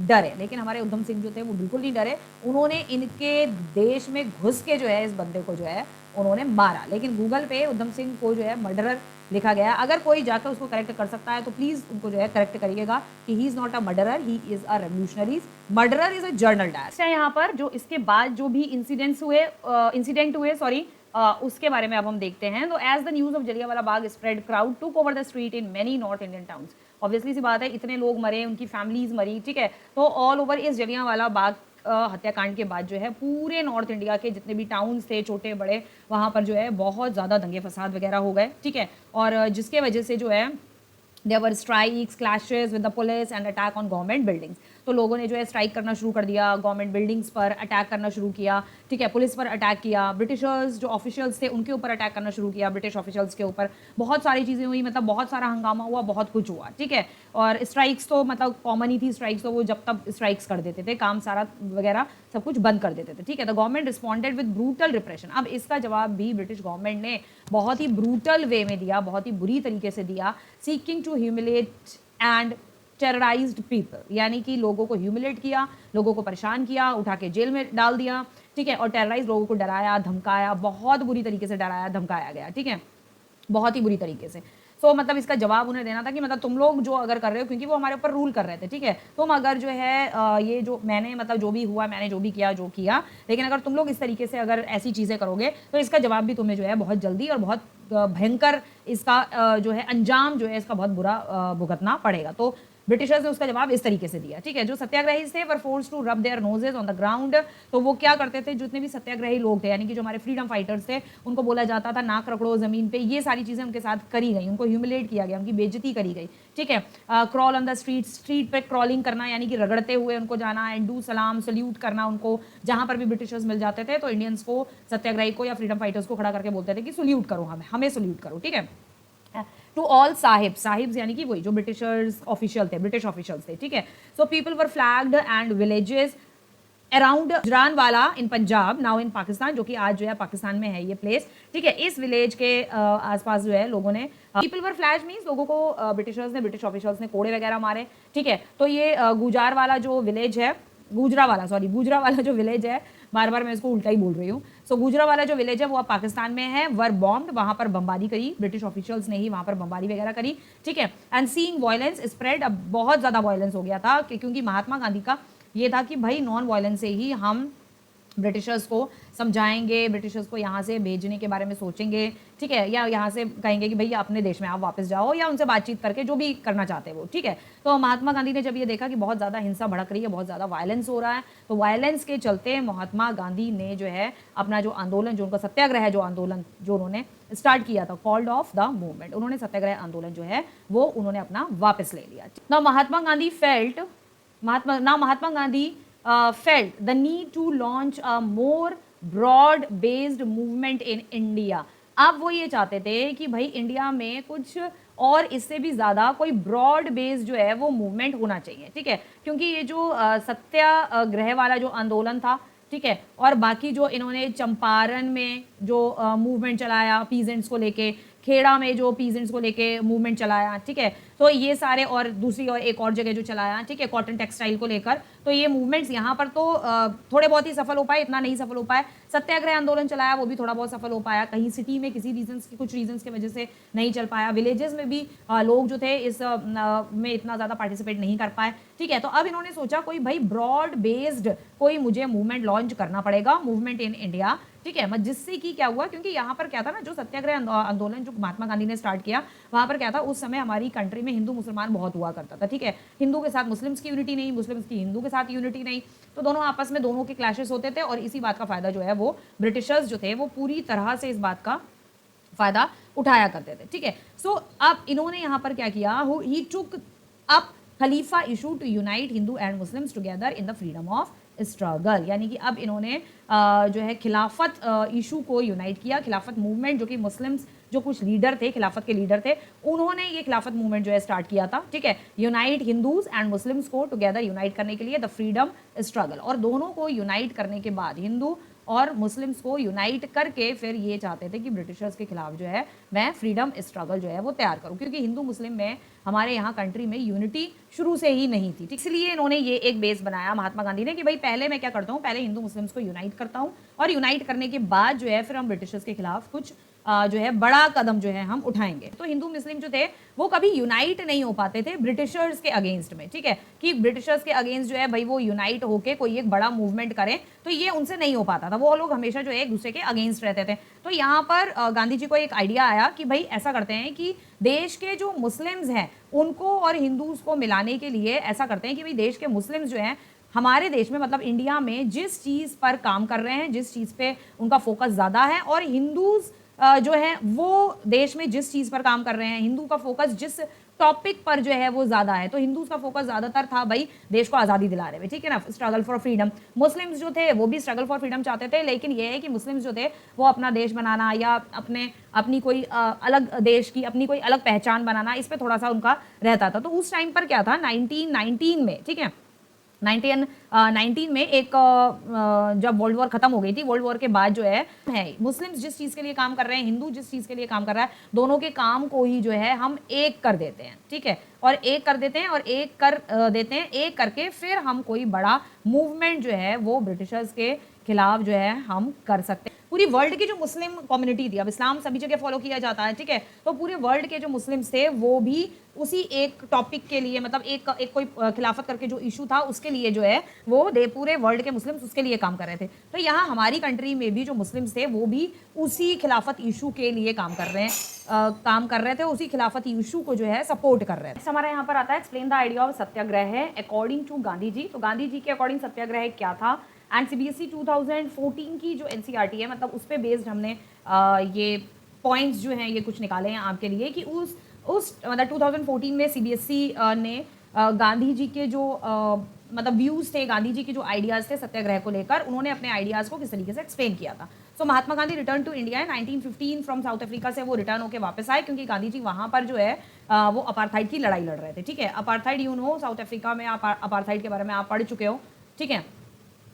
अपार्थाइड, तो अपार्थाइड क्योंकि साउथ अफ्रीका भी जो था वो ब्रिटेन के अंडर में था, ब्रिटेन वहाँ पर भी रूल कर रहा था, और you can say colonies Britain ने वहाँ पर भी बनाई हुई थी, ठीक है। और उन कॉलोनीज के चलते ब्रिटेन जो था वहाँ पर बहुत अच्छे से रूल वगैरह उसका चल रहा था, ठीक है। और जो साउथ अफ्रीका कंट्री में भी, और अफ्रीकन कंट्री, मतलब साउथ अफ्रीका के अलावा और भी अफ्रीकन कंट्रीज थी जहाँ पे ब्रिटिशर्स जो थे उन्होंने अपनी कॉलोनीज बनाई हुई थी, ठीक है। सो जिसके वजह से ब्रिटिशर्स जो थे वो ब्लैक और वाइट पीपल्स में, जैसे कि वो इंडिया में भेदभाव करते थे, उसी तरीके से वो यहाँ पर भी भेदभाव करते थे ब्लैक एंड वाइट पीपल्स में, ठीक है, बाय ब्रिटिशर्स के थ्रू डिस्क्रिमिनेशन बहुत होता था ब्लैक और वाइट पीपल्स का।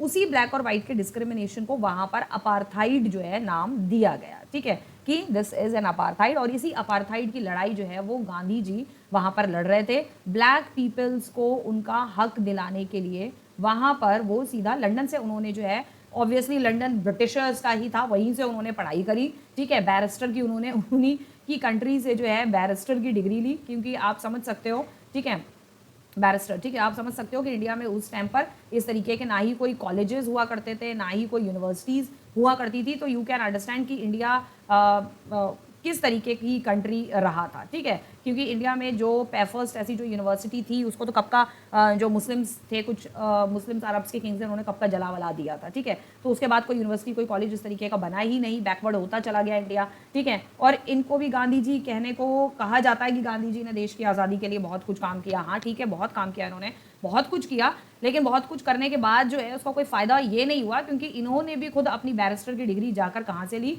लंदन से ली, ठीक है। मतलब उन्हीं अंग्रेज़ों के देश में जाकर आप जो है अपनी बैरिस्टर्स की डिग्री जो है उसी अंग्रेज़ के देश में जाकर आप अपनी ट्रेनिंग ले रहे हैं, एजुकेशन ले रहे हैं, और उन्हीं अंग्रेज़ों को अपने देश से भगाने के लिए उन्हीं के देश में जाकर पढ़ाई कर रहे हैं, ठीक है। इससे अच्छा तो शायद किसी और कंट्री में जाकर अगर स्टडी करते तो वो ज़्यादा चीज़ मायने रखती, ठीक है। उन्हीं की कंट्री में जाकर उन्हीं को अपने देश से भगाने के लिए मूवमेंट्स भी चला रहे हैं, प्लान्स भी बना रहे हैं, और उन्हीं के देश में जाकर स्टडी भी कर रहे हैं। वाह, ये बहुत अच्छा जो है उस टाइम के जो हमारे फ्रीडम फाइटर्स, खासकर जो है स्पेशली गांधी जी का ये बहुत अच्छा सिस्टम था।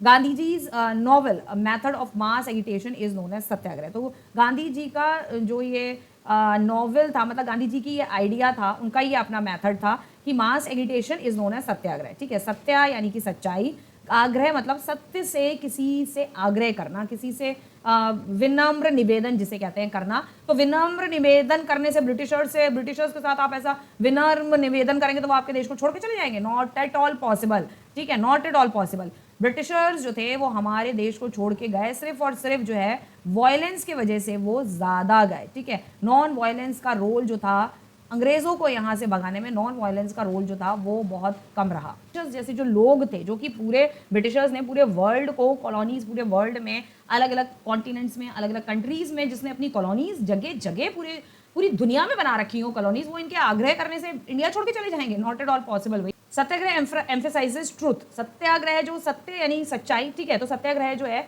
एम्फेसाइज कर रहा था ट्रुथ को, सच्चाई को बता रहा था। Gandhi ji believe that if the cause is truth, अगर हमारा जो लड़ाई करने का जो कॉज है, हमारा लड़ाई करने का जो रीज़न है, अगर वो सच्चा है, if the struggle is against injustice, अगर हमारा स्ट्रगल जो है वो इनजस्टिस के खिलाफ है, तो इनजस्टिस तो ब्रिटिशर्स ने बहुत सारी ऐसी चीज़ें हैं जो इनजस्ट करी इंडिया के साथ, लेकिन किस किस के लिए आप उनको ये बताओगे कि ये इनजस्ट है या अनजस्ट है, ठीक है। तो आप कब तक उन्हें बताते रहोगे कि ये अनजस्ट है? उनके लिए, हमारे लिए वो अनजस्ट है, हमारे लिए इनजस्ट है, लेकिन ब्रिटिशर्स के लिए वो इनजस्ट नहीं था, ठीक है।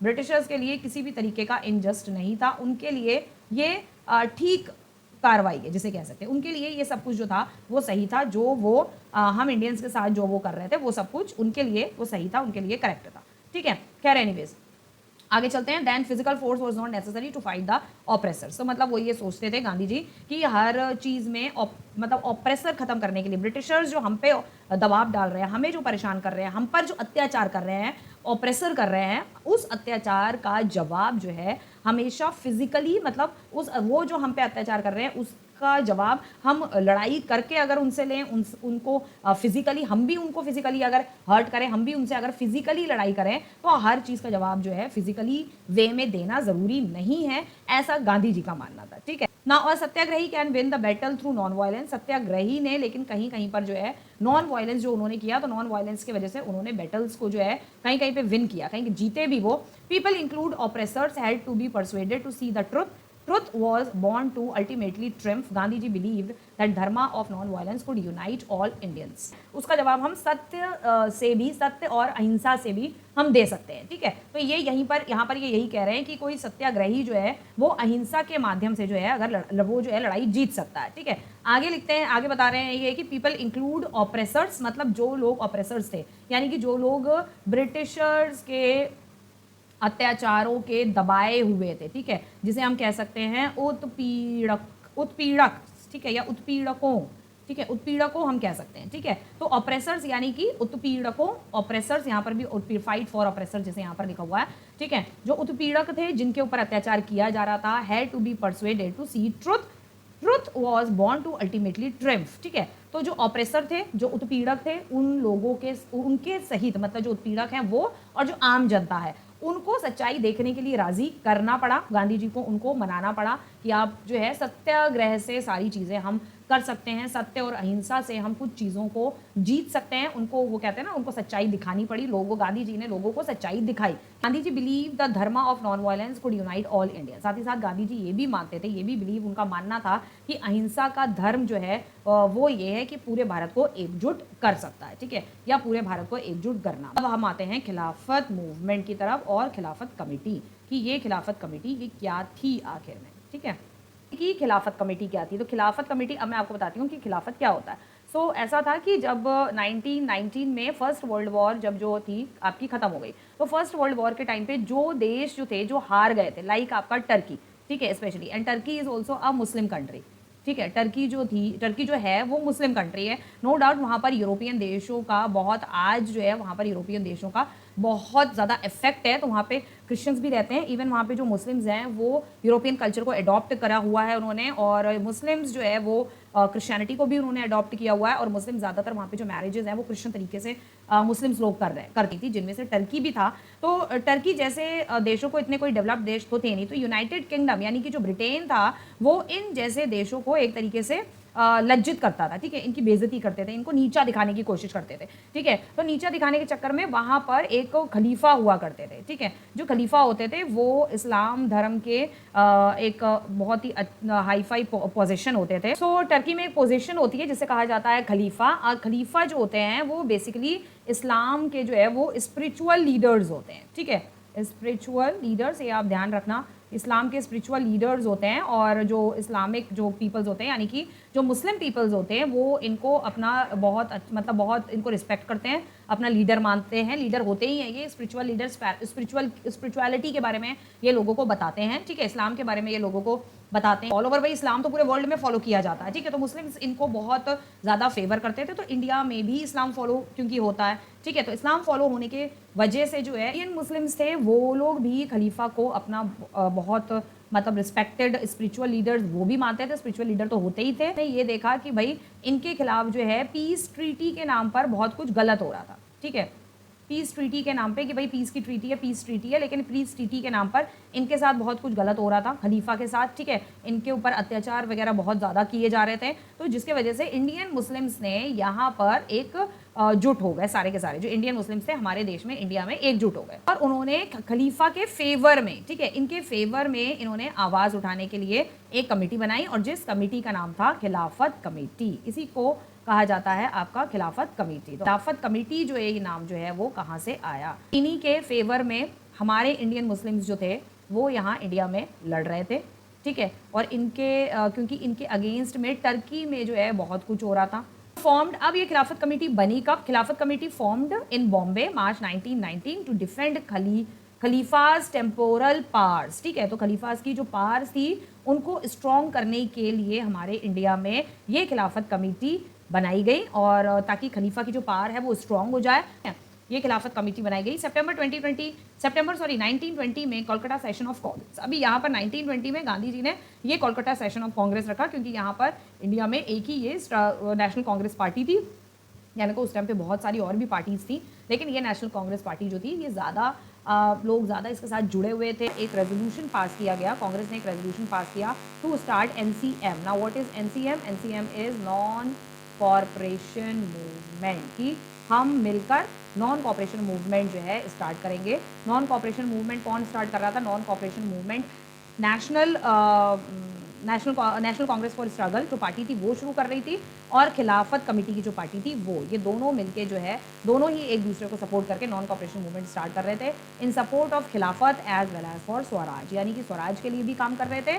और खिलाफत मूवमेंट जो खिलाफत कमेटी थी वो खलीफा जो टर्की में बैठा था जो खलीफा, ठीक है, उसके लिए भी ये काम किया जा रहा था। मतलब यहाँ पर हिंदू मुस्लिम को एक लाने के लिए इन्होंने, मतलब दोनों का ही जो मोटिव था ना, हिंदू और मुस्लिम दोनों का मोटिव पूरा हो, इसके लिए गांधी जी ने ये सारे जो है आइडियाज़ जो है अडॉप्ट किए, ठीक है। गांधी जी ने फिर क्या सोचा कि भाई गांधी जी ने ये सोचा कि जो खिलाफत मूवमेंट के दो बहुत ही अच्छे जो लीडर्स थे, ठीक है, मोहम्मद अली और शौकत अली, ये दो बहुत अच्छे लीडर्स रहे। इन दोनों लीडर्स के साथ इन्होंने बैठ के डिस्कशन किया। गांधी जी ने began discussing with Gandhi ji for a united mass action, यानी कि हम हिंदू और मुस्लिम्स को दोनों को साथ लेकर आएंगे, दोनों को यूनाइट करेंगे, उनका भी इशू पूरा किया जाएगा, हिंदूज का और मुस्लिम्स का भी इशू जो है वो पूरा किया जाएगा। मतलब सपोर्ट खिलाफत को भी सपोर्ट करेगा, खिलाफत स्वराज नेशनल मतलब जो हिंदूज हैं उनकी जो कांग्रेस पार्टी है, ठीक है, उसको सपोर्ट करेगा खिलाफत और खिलाफत कमेटी को सपोर्ट करेगा कांग्रेस, ठीक है। दोनों एक दूसरे को सपोर्ट करेंगे और सपोर्ट करने के चक्कर में दोनों हिंदू मुस्लिम जो हैं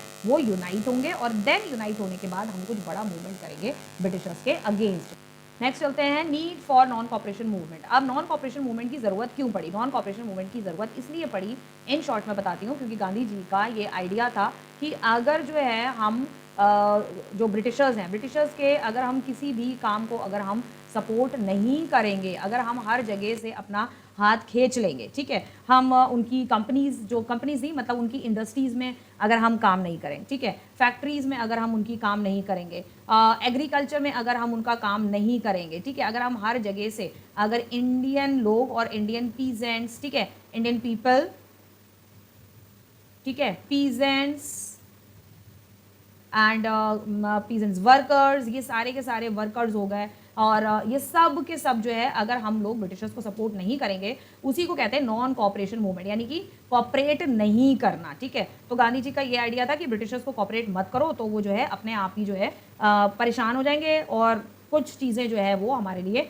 मतलब छोड़ देंगे, क्योंकि वो तो ये पॉसिबल नहीं था कि भाई ब्रिटिशर्स जो है नॉन कॉपरेशन मूवमेंट की वजह से इंडिया छोड़ के चले जाते हैं, लेकिन हाँ ये एक उनकी कोशिश थी कि अगर हम एग्रीकल्चर में, इंडस्ट्रीज़ में, इंडियन पीपल्स हो गए, पीजेंट्स हो गए, वर्कर्स हो गए, इंडस्ट्री फैक्ट्रीज़ हो गए, अगर हम ये सारी चीज़ों में जो लोग हमारे जितने काम कर रहे हैं, अगर हम ब्रिटिशर्स को जो है सपोर्ट नहीं करेंगे तो वो जो है फिर हमारी जो मांगे हैं उनको जो है वो मानने पर मजबूर भी हो सकते हैं और मजबूर करने की कोशिश करी इन्होंने, ठीक है। तो यहाँ गांधी जी की एक बुक है, ठीक है, हिंद स्वराज करके, मोहनदास करमचंद गांधी, तो इसमें इन्होंने हिंद स्वराज में 1909 में stated that it was corporation of the Indians that provided the base for British rule in India, ठीक है। ये कहते हैं कि क्योंकि इंडियंस ने जो है ब्रिटिशर्स को कॉपरेट किया, स्टार्टिंग में उन्होंने बहुत कॉपरेट किया इंडियंस ने, इसीलिए इंडियंस ने ब्रिटिशर्स को कॉपरेट किया, तो इसीलिए ब्रिटिशर्स जो थे वो इंडिया पर रूल करने पाए। क्यों?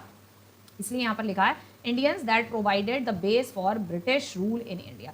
इंडियंस ने ही ब्रिटिशर्स को इंडिया में रूल करने का एक बेस प्रोवाइड किया, क्योंकि इंडियंस ने स्टार्ट में ब्रिटिशर्स को सपोर्ट किया। ब्रिटिश जो करते थे, जो कहते थे, जो बोलते थे, ऐसा कर लो वैसा कर लो, वो इंडियंस जो थे वैसा वैसा ही करते रहते थे, ठीक है। Now if Indian refuse to corporate, British rule in India would collapse with in a year and swaraj would come. If Indian refuse to corporate, अगर ऐसा होता, अगर इंडियंस जो थे वो शुरू से ही ब्रिटिशर्स को अगर सपोर्ट नहीं करते, ठीक है, so British rule in India would collapse with in a year and swaraj would come.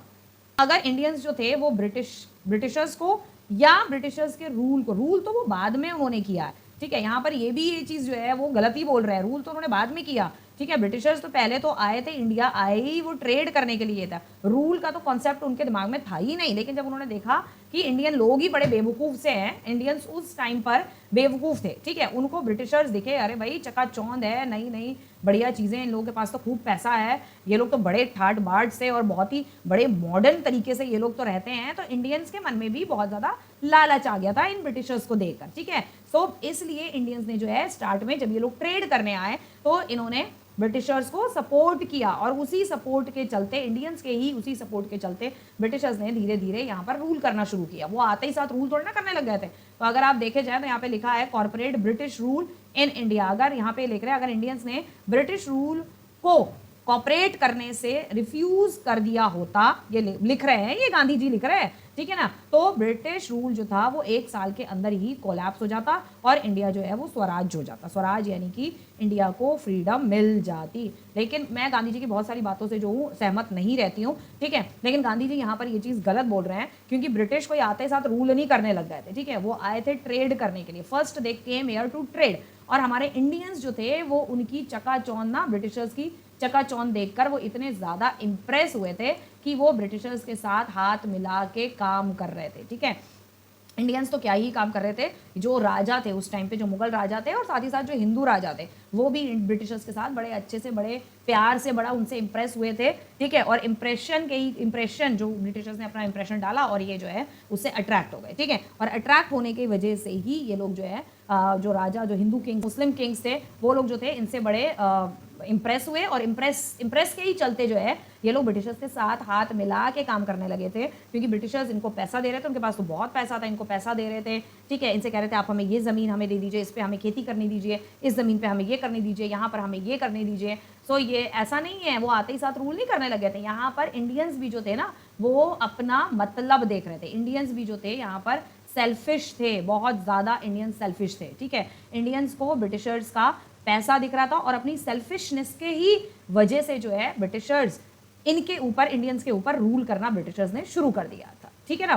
Selfish, पैसा दिख रहा था इनको, इंडियंस को, ठीक है, पैसे का जो है ना लालच इंडियंस में बहुत भर गया था। ऐसे नहीं कोई किसी पे जो है इतना रूल करने लग जाएगा, किसी को आप इतना मतलब ब्रिटिशर्स को आप बोल दो कि हाँ वो बुरे थे, ठीक है, मान लिया बुरे थे, बहुत मान लिया, लेकिन आप लोग भी, इंडियंस भी जो थे, सॉरी हम लोग भी जो थे, जो इंडियंस थे, हमारे इंडियंस जो किंग थे, हमारे जो मुगल किंग्स थे, इंडियन के हिंदू किंग्स थे, वो सभी जो थे वो बहुत थे सेल्फिश, उनको दिख रहा था ब्रिटिशर्स का पैसा, ठीक है, पैसा, हीरे जवाहरात जो भी वो देते थे वो लालच देते रहते थे। ब्रिटिशर्स जो थे वो हमारे इंडियन किंग्स को जो है वो लालच देते रहते थे, और खासकर लालच जो था, ठीक है, कहते हैं ना ग्रीडी होना, तो ग्रीडी जहाँ पर हो गए अगर आप, तो वहाँ पर आप ही को नुकसान उठाना पड़ेगा, ठीक है। तो हमारे जो इंडियन किंग्स थे वो बहुत ग्रीडी थे,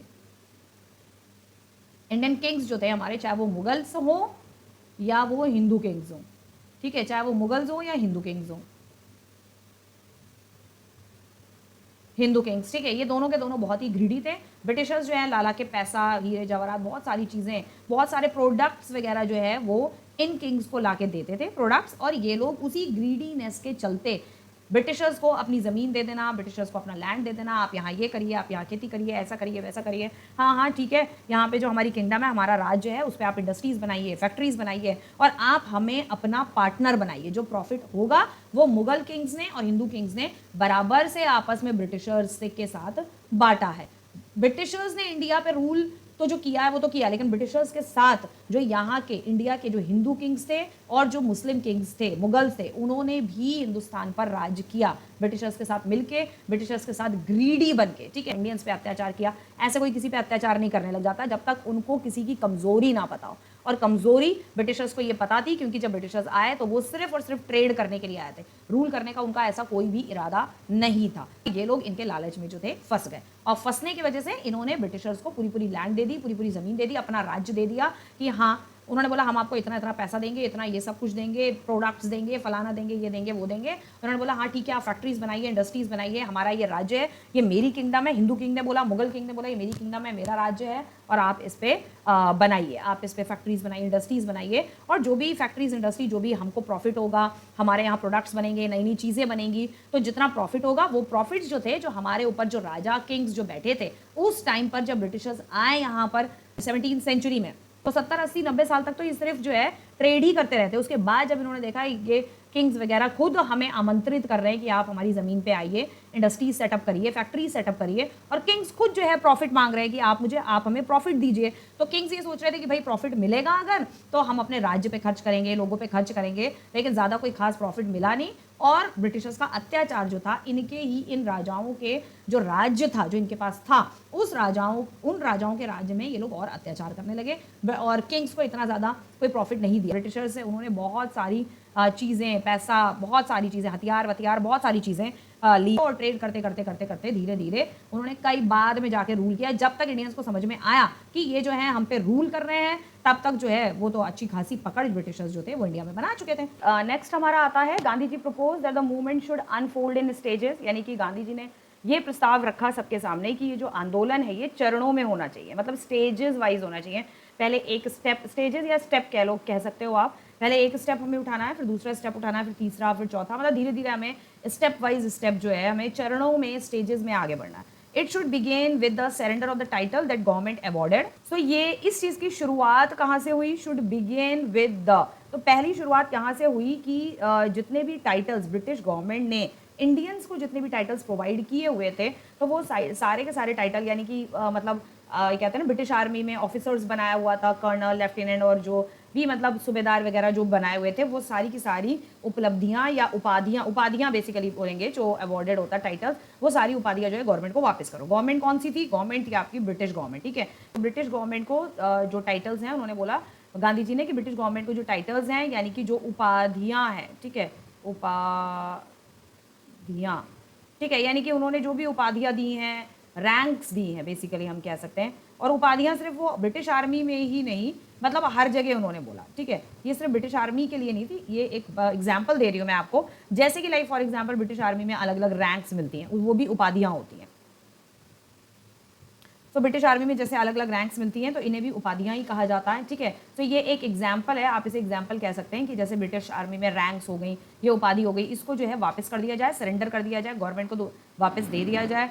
इसके अलावा जो पोस्टल सर्विस है, वहाँ पर अगर किसी को ऑफिसर वगैरह का दिया हुआ है उपाधि, ठीक है, पोस्टल सर्विस हो गए और डिफरेंट ऑफिसेज हो गए गवर्नमेंट के, ठीक है, तो वो सभी के लिए यहाँ पर जो है बात की जा रही है। तो जितने भी गवर्नमेंट के ऑफिसेज थे, उन जगहों पर जो भी लोगों को उपाधियां दी थी गवर्नमेंट ने, वो उनको वापस कर दे।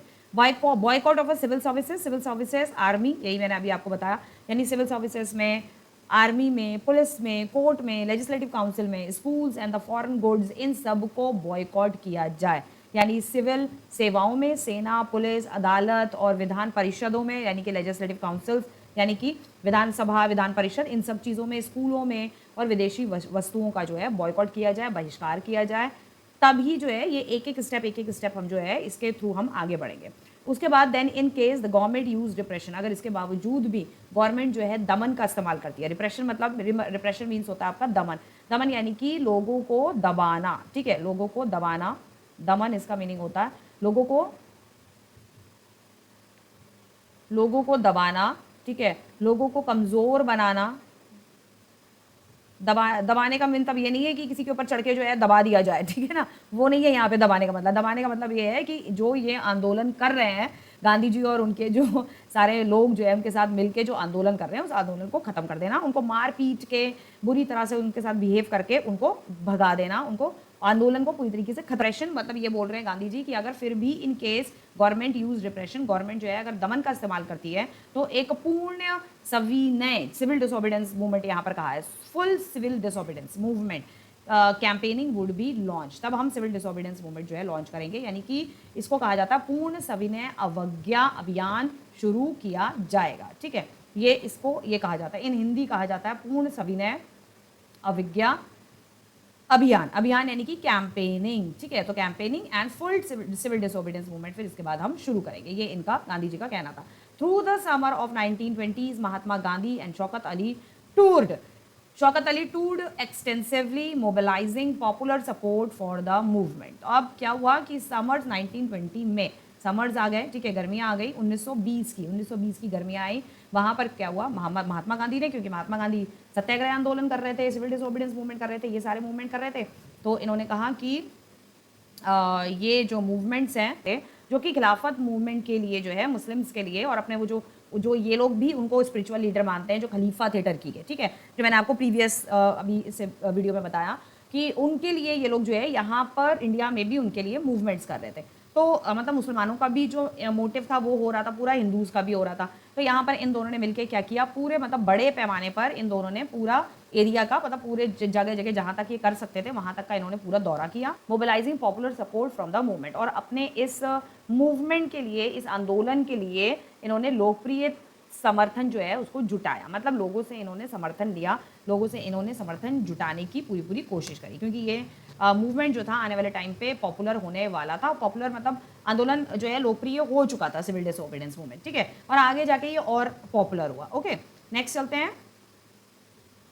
Congress was reluctant to boycott the council election scheduled for November 1920। अभी क्या हुआ यहाँ पर कि कांग्रेस ने जो है एक नवंबर 1920, अभी विंटर्स आ गए 1920 के, तो उस दौरान नवंबर में एक इलेक्शन होने वाले थे, काउंसिल इलेक्शन शेड्यूल रखा था, उन काउंसिल इलेक्शन का शेड्यूल तय था, यानी कि उसका टाइम तय था, ठीक है, इसे पार्षद चुनाव भी कहते हैं। तो पार्षद चुनावों का इसको बोला था बहिष्कार करने के लिए, ठीक है, कि मतलब ब्रिटिशर्स ये चाह रहे थे कि कांग्रेस जो है इसका बहिष्कार करेगी, लेकिन कांग्रेस जो थी वो पार्षद चुनावों का बहिष्कार करने के लिए अनिच्छुक थी। अनिच्छुक मतलब वो नहीं चाहती थी कि रेलुक्लेंट, मतलब वो ये नहीं चाहती थी कि हम इसका बहिष्कार करें, इस इलेक्शन का बहिष्कार करें।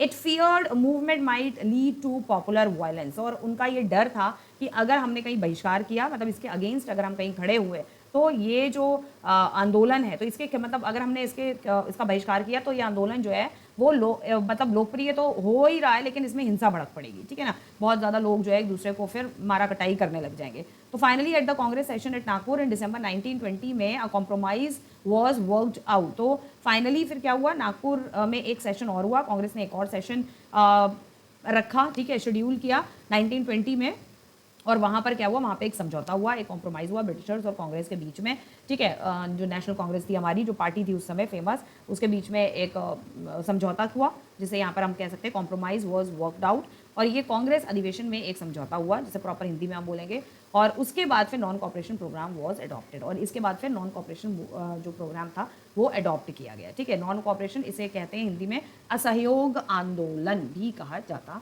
है, ठीक है। नॉन कॉपरेशन खिलाफत मूवमेंट बिगेन जनवरी 1921। अभी 1921 में क्योंकि नॉन कॉपरेशन मूवमेंट मिल गया था, ठीक है, गांधी जी ने नॉन कॉपरेशन मूवमेंट जो है वो हिंदूज को साथ में लेकर जो है उन्होंने स्टार्ट किया, और जो खिलाफत मूवमेंट था वो उन्होंने मुस्लिम्स को लेकर स्टार्ट किया, ठीक है, खिलाफत मूवमेंट मुस्लिम्स के साथ मिलकर इन्होंने स्टार्ट किया, जो कि वो लड़ रहे थे अपने खलीफा के लिए, ठीक है, खलीफा जो कि कहाँ का था, आपका टर्की का, उसके लिए यहाँ पर भी मुस्लिम्स ने जो है एक कमेटी बना ली थी। कहने को तो कि ये ज़रूरत नहीं थी, ठीक है, कहने का इसका कोई सेंस नहीं बनता है, किसी और देश में कोई मुस्लिम है, जैसे कि अभी भी हो रहा है, अभी आपने रिसेंट में देखा होगा कि इजराइल जो है अपनी कंट्री में कुछ चेंजेस लाने की कोशिश कर रहा है, कुछ पुराने जो मतलब पुराने नहीं है, मतलब यहूदियों का है वो पूरा देश इजराइल, ठीक है, यहूदी के कुछ मंदिर टेम्पल्स बने हुए थे, जो यहूदी क्योंकि यीशु मसीह को मानते हैं, जीसस क्राइस्ट को मानते हैं, तो जीसस क्राइस्ट के लिए उन्होंने कुछ टेम्पल्स और मंदिर बनवाए थे, लेकिन उसके बाद इजराइल पे, पूरा इजराइल और इजराइल के आसपास की जो प्लेसेस थी उस पर पहले रोमन साम्राज्य का राज्य था, ठीक है, उसके बाद जो है ऑटोमन अम्पायर का साम्राज्य रहा वहाँ पर, ठीक है। ऑटोमन अम्पायर ने उस पर इसराइल पे कब्जा किया हुआ था। तो कब्जा करने की वजह से ऑटोमन अम्पायर यानी कि वो अरब के मुस्लिम्स थे ज़्यादातर। ऑटोमन अम्पायर जो आती है वो मुस्लिम्स अम्पायर होती है। ऑटोमन अम्पायर यानी मुस्लिम किंग्स। तो मुस्लिम किंग्स ने, मुस्लिम राजाओं ने काफ़ी सालों तक जो है रूल किया और काफ़ी सालों तक मुस्लिम्स ने जो है यहूदियों को और ईसाइयों को बहुत सालों तक मारा। इन वर्ल्ड हिस्ट्री के अंदर बहुत सालों तक इन्होंने मारा और ये जो है कहा जाता है क्रूसेड नाम से ऑल ओवर द वर्ल्ड में इसे क्रूसेड कहा जाता है, ठीक है। क्रूसेड ऑफ द क्रिश्चियंस, उसमें यहूदी थे, यहूदियों को भी इन लोगों ने मारा। तो उस ऑटोमन अम्पायर ने, मुस्लिम्स राजाओं ने क्या किया था, यहूदी के जो टाइम के 7,000, 8,000, 10,000 पता नहीं कब के ज़मानों के जो है उनके टेम्पल्स वगैरह बने थे। जो उनके टाइम में एक यहूदी था जो कि जीसस क्राइस्ट का बहुत प्रिय चेला था, सोलोमन, ठीक है। और उसके बाद उसका बेटा दाऊद और ये सारे मतलब थे, तो ये यहूदी थे। तो सोलोमन ने एक टेम्पल बनवाया था वहाँ पर जीसस क्राइस्ट की, यीशु मसीह की आराधना के लिए, प्रेयर के लिए। तो सोलोमन टेम्पल नाम से फेमस है। तो सोलोमन का एक टेम्पल बनवाया था। तो उस टेम्पल को जब ऑटोमन अम्पायर ने कब्जा किया, उस टेम्पल को तोड़ के वहाँ पे उन्होंने मस्जिद बना ली जो आज अलस्का मस्जिद के नाम से फेमस है। और उसके सामने अलस्का मस्जिद के सामने एक डोम ऑफ रॉक है, ठीक है, जिसका गोल्डन कलर का गुम्बद है। आपने इसराइल की अगर न्यूज़ देखी हो या इसराइल को देखा हो अगर, तो इसराइल की पिक्चर भी अगर आप वीडियो वगैरह इसराइल का देखेंगे तो इसराइल के वीडियो में सबसे पहले वो डोम ऑफ रॉक दिखेगा, ठीक है। सो वो डोम ऑफ रॉक जो है वो वहाँ पर है, ठीक है। और डोम ऑफ रॉक के सामने अलस्का मस्जिद है। तो ये जितने मुस्लिम किंग्स थे, इनका इंडिया में भी यही काम रहा, इनका बाहर के देशों में भी यही काम रहा और इनफैक्ट इसराइल में भी इनका यही काम रहा कि टेम्पल्स को तोड़ के, मंदिरों को, दूसरों के हिंदुओं मंदिरों को तोड़कर मस्जिदें बनाना। और जब ये इसराइल पे जब इनका कब्जा था तो यहूदियों के टेम्पल्स, यहूदियों के मंदिर, वो लोग भी टेम्पल्स कहते हैं। टेम्पल ये नहीं होता है कि टेम्पल सिर्फ हिंदुओं का मंदिरों को कहा जाता है या मंदिर सिर्फ हिंदुओं के मंदिर को कहा जाता है, नहीं। यहूदी लोग भी जो है उस ज़माने में जब यहूदी यहाँ रहा करते थे, मतलब आज भी रहते हैं, इजरायली जो है वो यहूदी हैं, लेकिन उनका जो वंश है, वो उनके जो पूर्वज हैं, वो ये दुनिया जब बनी है उस टाइम से यहूदी तो चले जा रहे। यहूदी जो आप कह सकते हैं यहूदी जो जाति है, जो इजरायली जाति है, जैसे क्योंकि वो इसराइल में रहते हैं इसलिए उन्हें इजरायली भी कहा जाता है। जैसे हम इंडियंस हैं, हम इंडिया में रहते हैं तो हमें इंडियंस कहा जाता है, ठीक है। लेकिन जो यहूदी जाति है, ये जो जूइश पीपल है, जिन्हें इंग्लिश में जूइश कहते हैं, ये जूइश तब से हैं इस पृथ्वी पर जब पृथ्वी पर पहला आदमी और इंसान या पहला आदमी और औरत बनाया गया था। तो क्रिश्चियनिटी के अकॉर्डिंग और जूइश के अकॉर्डिंग यीशु मसीह ने पहला आदमी और औरत आदम और हवा को बनाया था, ठीक है। तो आदम और हवा को मुस्लिम्स भी मानते हैं और कई ऐसे हिंदू हैं जो ये बिलीव करते हैं आदम और हवा दुनिया के, पृथ्वी के पहले आदमी और औरत थे। तो वो जूइश थे और उन्हीं की जनरेशन आज इजराइल में रह रही है। उन्हीं की जनरेशन चलती हुई आई है और उसी जूइश की जनरेशन में ही यहूदियों की ही जनरेशन जो चलती आई, उसी में जो क्रिश्चियंस के यीशु मसीह या यहूदी के भी जो यीशु मसीह है, उन्होंने उसी जूइश की जाति में जन्म लिया है। इसराइल जो है, जो अलस्का मस्जिद है और जो डोम ऑफ रॉक है, उसको दोनों को हटा के वो इसराइल में, क्योंकि बाइबल की कुछ भविष्यवाणियां हैं जो ईसाई भी मानते हैं और यहूदी भी उस चीज़ को मानते हैं, वो भविष्यवाणियां उनको देखते हुए, आज दुनिया को देखते हुए कि ऐसा लगता है कि वो भविष्यवाणियां इसराइल में पूरी हो रही है, क्योंकि बाइबल में लिखा हुआ है कि थर्ड टेम्पल एक दिन इसराइल में बनाया जाएगा। तो वो थर्ड टेम्पल इसराइल की गवर्नमेंट ने बनने के लिए आदेश दे दिया है। तो अलस्का मस्जिद तोड़ी जा रही है और डोम ऑफ रॉक भी हटाया जा रहा है। वहाँ पे अब यहूदियों का सोलोमन टेम्पल जो अधूरा रह गया था, सोलोमन ने पूरा बनवा भी नहीं पाया था, उसकी डेथ हो गई थी और उसके बाद ऑटोमन अम्पायर ने कब्जा कर लिया था और फिर उन्होंने वो तोड़ दिया था, ठीक है। ये मैं स्टोरी इसलिए बता रही हूँ जैसे कि यहाँ पर खलीफा जो था, एक दूसरे देश का कोई खलीफा था जिसको सारे मुस्लिम जो है लीडर मानते हैं, स्पिरिचुअल लीडर मानते हैं। तो उसको करने के लिए इंडियन मुस्लिम जो हैं कमेटी बनाने में बैठे, इंडियन मुस्लिम आंदोलन कर रहे हैं। अरे तुम्हारे इंडिया में आंदोलन करने से वो टर्की के खलीफा को या वहाँ के लोगों को क्या फ़र्क पड़ने वाला है। तो ऐसे ही, या उनको क्या पता चलेगा कि यहाँ पर भाई हो रहा है। और उस टाइम पर तो इतना मीडिया, न्यूज़पेपर इतना ज़्यादा कुछ था भी नहीं। आज तो बहुत ज़्यादा एडवांस से एडवांस्ड हो गया है भाई, AI आ गया है, आर्टिफिशियल इंटेलिजेंस हर चीज़ में यूज़ हो रहा है, मोबाइल, लैपटॉप। इसराइल अपनी कंट्री में चाहे कुछ भी करे, किसी को क्या लेना देना, लेकिन क्यों? क्योंकि वो मस्जिद है। तो सारे मुसलमान जो हैं, मतलब स्पेशली जो अरब के मुस्लिम कंट्री हैं, वो इसराइल के खिलाफ है कि मस्जिद नहीं तोड़ी आई। तो ऐसे तो हमारे देश में भी जो मस्जिद का वो जो पोर्शन था और हटा के जो राम मंदिर बनाए, ठीक है, वो तो मस्जिद का एरिया था, उसमें जो है बांट कर बंटवारा किया गया। फिर वहाँ पे कितने दिन तक आर्कोलॉजिकल सर्वे हुआ तो नीचे शिवलिंग पाया गया, तो वो भी तो, उस पर भी तो मुस्लिम अपना कब्जा बता रहे थे, ठीक है, कि ये हमारी है, हमारी है, हमारी है। लेकिन क्या हुआ, गवर्नमेंट ने जो है उसका फैसला दे दिया, सुप्रीम कोर्ट ने उसका फैसला सुना दिया कि वहाँ पे मस्जिद बनेगी, क्योंकि वहाँ पे शिवलिंग पाया गया। तो बन तो गए, बन गई मस्जिद, वो मंदिर बनेगा, मंदिर बनेगा, क्योंकि वहाँ पे शिवलिंग पाया गया तो राम मंदिर बन गया। तब तो पूरी दुनिया ने कोई जो है किसी तरीके का ऑब्जेक्शन नहीं उठाया पूरी दुनिया में, कि वहाँ, तब दुनिया के मुसलमानों ने कोई ऑब्जेक्शन नहीं उठाया। अब इसराइल अपनी कंट्री में जो है वो मस्जिद हटा के जो है वो एक यहूदियों का टेम्पल जो तोड़ा गया पहले, उसको तोड़ के वहाँ पर मस्जिद बनाई गई, तो नीचे जो उसके अवशेष हैं वो यहूदियों के टेम्पल के अवशेष हैं।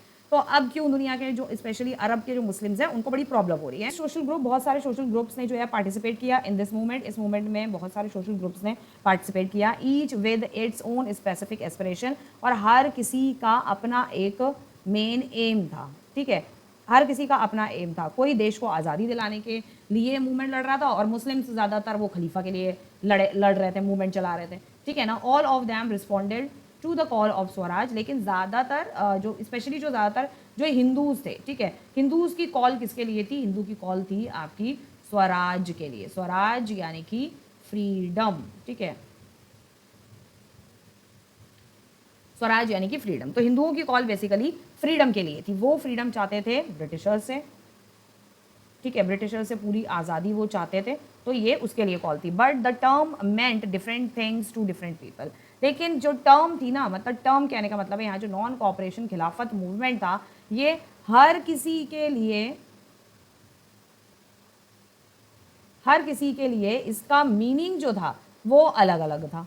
मुस्लिम खलीफा के लिए लड़ रहे थे, तो हिंदू जो है वो आपके स्वराज के लिए लड़ रहे थे। तो यहाँ से ये दिखता है लड़ सब रहे थे, सब मूवमेंट में पार्टिसिपेट कर रहे थे, लेकिन मुस्लिम किसी और मोटिव से पार्टिसिपेट कर रहे थे, उनका मोटिव कुछ और था। हिंदूज का स्वराज का मोटिव था, freedom from the British, free India, इस चीज़ का उनका मोटिव था। नेक्स्ट आता है आपका डिफरिंग स्टैंड्स एंड मूवमेंट। मतलब मूवमेंट जो चला, ये नॉन कॉपरेशन खिलाफत मूवमेंट, इसमें डिफरेंट कुछ स्टैंड्स थे, ठीक है। अब क्या स्टैंड्स थे इसमें वो देखते हैं हम। The movement in town, movement started with middle class participation. Towns में जो है ये मूवमेंट किस तरीके से स्टार्ट हुआ? टाउन्स में मूवमेंट ऐसे स्टार्ट हुआ कि movement start with middle class, मतलब मिडिल क्लास, मिडिल वर्ग का जो पीपल था, ठीक है, मिडिल वर्ग का जो पीपल था उसमें उसने इसमें पार्टिसिपेशन किया। Student, teachers left government control schools and lawyer left court. School students ने, टीचर्स ने स्कूल्स वगैरह छोड़ दिए, गवर्नमेंट का जो चीज़ें थी, गवर्नमेंट ऑफिशियल्स वगैरह छोड़ दिए, ठीक है। स्कूल्स एंड लॉयर्स जो थे लेफ्ट कोर्ट, लॉयर्स ने जो है कोर्ट्स वगैरह छोड़ दिए, ठीक है, और कोर्ट छोड़ के ज़्यादातर सारे मिडिल क्लास पीपल्स थे, और मिडिल क्लास पीपल्स ने जो है इस मूवमेंट में, टाउन में ये किस तरीके से चला ये मूवमेंट वो दिखा रहे हैं, ठीक है। Council election were boycotted in most provinces except Madras. अब ये जो काउंसिल के इलेक्शन होने वाले थे, ठीक है, इसको जो है बॉयकॉट कर दिया गया, एक्सेप्ट मद्रास में जो काउंसिल के इलेक्शन हो रहे थे सिर्फ वही हुए, और बाकी जहाँ जहाँ पर डिफरेंट, बाकी इनके अलावा बाकी जहाँ पे भी डिफरेंट प्लेसेस पर, इसके अलावा मद्रास के अलावा जो डिफरेंट प्लेसेस पे जो आपके इसके काउंसिल इलेक्शन के जो आपके काउंसिल्स के जो इलेक्शन हो रहे थे, सॉरी, काउंसिल के जो इलेक्शंस हो रहे थे, तो वहाँ पर लोगों ने जो है बॉयकॉट करना शुरू कर दिया। बॉयकॉट इन मोस्ट प्रोविंसेस, कई प्रोविंसेस पे बॉयकॉट किया, सिर्फ मद्रास को छोड़ के। Where the Justice Party felt that entering in the council was one way of gaining some power. तो यहाँ पर क्या था, मद्रास में जो पार्टी थी, जस्टिस पार्टी थी, वो ये समझती थी कि जब तक हम पॉलिटिकली गवर्नमेंट में पार्टिसिपेट नहीं करेंगे, कौन सी गवर्नमेंट में, यहाँ पर बात हो रही है ब्रिटिश गवर्नमेंट की, ठीक है। तो उनका कहना ये था कि जब तक हम जो है पॉलिटिकली ब्रिटिश गवर्नमेंट में एंटर नहीं करेंगे, पार्टिसिपेट नहीं करेंगे, council was one way of gaining some power, participate अगर हम नहीं करेंगे तब तक जो है हम कुछ पार्स जो हैं, गवर्नमेंट की कुछ पार्स जो हैं वो हमारे हाथ में तो नहीं आएंगी, ठीक है। क्योंकि पॉलिटिकल पार्स को लेने के लिए, देश को कुछ पॉलिटिकली कंट्रोल करने के लिए, देश को पॉलिटिकली अपनी मर्जी से जो है चलाने के लिए हमें खुद, तो हमें जो है ब्रिटिश गवर्नमेंट में जो है हमें पार्टिसिपेट करना पड़ेगा। जो ब्रिटिश गवर्नमेंट उस टाइम पे थी, ठीक है, उसमें पार्टिसिपेट करना पड़ेगा, तभी हमारे हाथ में कुछ पावर्स आएंगी, तभी हमारे हाथ में सत्ता आएगी कि हम देश में कुछ चेंजेस ब्रिटिशर से करवा पाएंगे। हम उन्हें कंपेल करेंगे कोई चेंजेस लाने के लिए, एग्रीकल्चर में, इंडस्ट्रीज़ में, फैक्ट्रीज़ में, ठीक है, ज़मीनों पर और ज़मींदारी सिस्टम पर, ठीक है, जो आपने 8th में पढ़ा, रैयतवाड़ी सिस्टम, ये महालवाड़ी एंड ऑल दैट, इसमें हम चेंजेस लाने की कोशिश करेंगे। जब तक पावर हमारे हाथ में नहीं होगी, सत्ता हमारे हाथ में नहीं होगी, तब तक हम जो है किसी भी तरीके का चेंज हम नहीं ला पाएंगे, ठीक है। तो यहाँ अपना effect of NCM on economic front, यानी कि नॉन कॉपरेशन मूवमेंट का इफेक्ट जो है वो इकोनॉमिक फ्रंट पे क्या पड़ा, इसका इफेक्ट, हाँ, इसका इफेक्ट ये पड़ा कि फॉरेन गुड्स वर बॉयकॉटेड, जितने भी बाहर के प्रोडक्ट्स थे जो इंडिया में उस टाइम पर भी आते थे, ठीक है, जितने भी बाहर के प्रोडक्ट्स थे उनको लोगों ने यूज़ करने से मना कर दिया, ठीक है। No to foreign goods,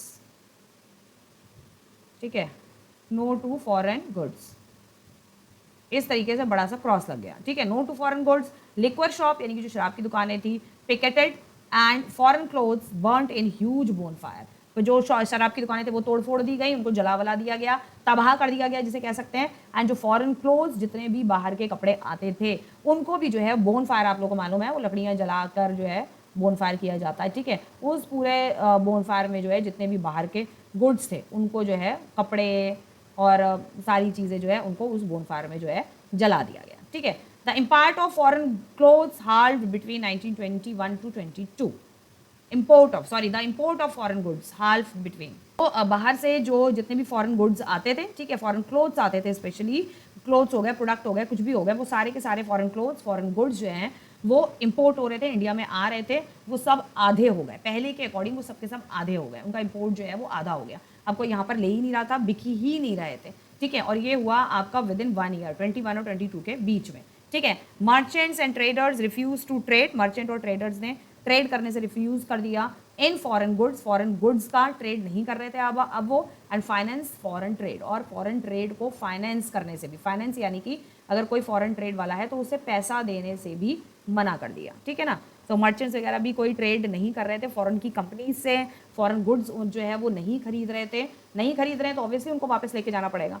result क्या हुआ, production of Indian textile mills and handloom increase, और इसका रिजल्ट ये हुआ कि जो इंडियन टेक्सटाइल था, जो हाथों से बनी हुई, ठीक है, जो हमारा टेक्सटाइल था जो पूरा का पूरा हाथों से बनता था, हैंडमेड जिसे हम कह सकते हैं, इट्स नॉट मशीन मेड, तो जितना हैंडमेड प्रोडक्ट था वो हैंडमेड मिल्स एंड हैंडलूम्स, ठीक है, इंडियन टेक्सटाइल मिल और जो हैंडलूम यानी कि हाथ से जो भी काम होता था वो सारा का सारा बहुत जल्दी बूस्टअप हो गया, इंक्रीज हो गया, ठीक है, बहुत जल्दी ये बूस्टअप हुआ, इंक्रीज हुआ, ओके।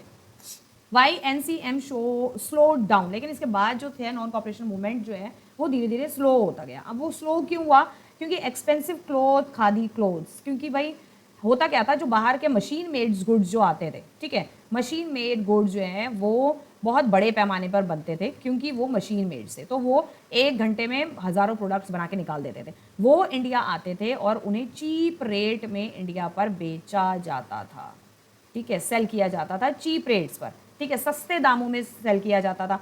वहीं जो खादी क्लोथ जो हमारी कंट्री में, इंडिया में जो इटसेल्फ बन रहे हैं, ठीक है, ये खादी क्लोथ जो होते थे वो एक्सपेंसिव होते थे, यानी कि सिंपल वर्ड में कॉस्टली होते थे ये खादी क्लोथ्स, ठीक है, बहुत ज़्यादा कॉस्टली होते थे, तो इसलिए जो है ये नॉन कॉपरेशन मूवमेंट धीरे धीरे स्लो डाउन होने लग गया। Students and teacher began trickling back to government schools. अब भाई क्या हुआ, भैया कब तक घर बैठेंगे, गवर्नमेंट जॉब्स जो है वो छोड़ के आए हुए हैं, ठीक है, बच्चे, टीचर्स, गवर्नमेंट स्कूल्स बच्चों ने छोड़ दिया, गवर्नमेंट जॉब्स टीचर्स ने छोड़ दी, कब तक छोड़ के बैठेंगे, उन्हें खाने के लिए पैसा चाहिए, पैसा कहाँ से आएगा, जब तक वो जॉब नहीं करेंगे तब तक उनके पास जो है पैसा नहीं आने वाला, ठीक है, पैसा नहीं आएगा तो फिर ये सारी बहुत सारी प्रॉब्लम्स हो जाती हैं। तो इस वजह से स्कूल्स, जो गवर्नमेंट स्कूल में बच्चे पढ़ रहे थे वो फ्री में पढ़ रहे थे, गवर्नमेंट स्कूल्स में के बच्चों ने, गवर्नमेंट टीचर्स ने दोबारा से जो है आपके गवर्नमेंट स्कूल्स जो है दोबारा ज्वाइन कर लिए, ठीक है, ज्वाइन कर लिया, तो इस वजह से ये मूवमेंट जो है धीरे धीरे स्लो डाउन होने लगा। Lawyers join back work in government courts due to lack of alternative institution, lawyers ने भी दोबारा से जो गवर्नमेंट की कोर्ट्स थी, हाई कोर्ट, सुप्रीम कोर्ट, जो भी उस समय हुआ करती थी, क्योंकि ऑब्वियसली सी बात है उनके पास कोई अल्टरनेटिव इंस्टीट्यूशन नहीं था एट दैट टाइम, क्योंकि पूरे इंडिया पे ब्रिटिशर्स का कब्जा था, तो वो क्या मतलब उनको भी वही नौकरी चाहिए, पैसा चाहिए उन्हें खाने के लिए, अपनी फैमिली को पालने के लिए, तो कब तक भाई। अब गांधी जी का क्या है, गांधी जी तो एक अकेली जान, ठीक है, एक टाइम खाना खा लें तो वो जिंदा रहेंगे, वो तो खाली पेट भी जो है चलते रहते, उनको अपना परिवार तो पालना था नहीं, ठीक है। देखो मैं एक बहुत पते की बात बोलती हूँ, ठीक है, कई लोग इस चीज़ से सहमत नहीं होते हैं, नहीं, उन्होंने बहुत बड़ा आंदोलन किया, आंदोलन जब वो उनका खुद का परिवार होता ना, उसके उनके बीवी बच्चे होते, तो गांधी जी का नाम भी जो है हिस्ट्री में जो है नहीं लिया जाता कि उन्होंने जो है इतने मूवमेंट किए, इतने रेवोल्यूशन किए, इतने आंदोलन करके देश को आज़ादी दी, लेकिन उनको काम तो करना ही था, ठीक है। ये एक बहुत ही बड़ी दुविधा थी, ठीक है। अब जिसके पास फैमिली बच्चे, सब तो संन्यास लेके, गांधी जी की तरह सब संन्यास लेके तो बैठ नहीं सकते हैं, ठीक है, कि भैया फैमिली बच्चों से संन्यास ले लो और इसमें जुट जाओ, ठीक है, तो सब ऐसा नहीं कर सकते और सब ऐसा नहीं कर पाते हैं, तो इसलिए जिन जो करते हैं तो फिर उनका नाम फिर हिस्ट्री में आ जाता है, लेकिन सबकी अपनी अपनी समस्या है, सबकी अपनी अपनी प्रॉब्लम है, तो अपनी प्रॉब्लम, अपनी समस्याओं की वजह से ये नॉन कॉपरेशन मूवमेंट जो था वो बाद में जाकर जो है स्लो डाउन हो गया, ओके। चलते हैं, rebellion in the country side by peasants, यानी कि अब ये जो रेबल था, यानी कि ये जो रेबल्स थे, रेबल्स यानी कि रेबिलियंस यानी कि जिन्होंने आगे रिवोल्ट किया, ठीक है, इन्होंने आगे रेवोल्यूशन किया, आंदोलन किया।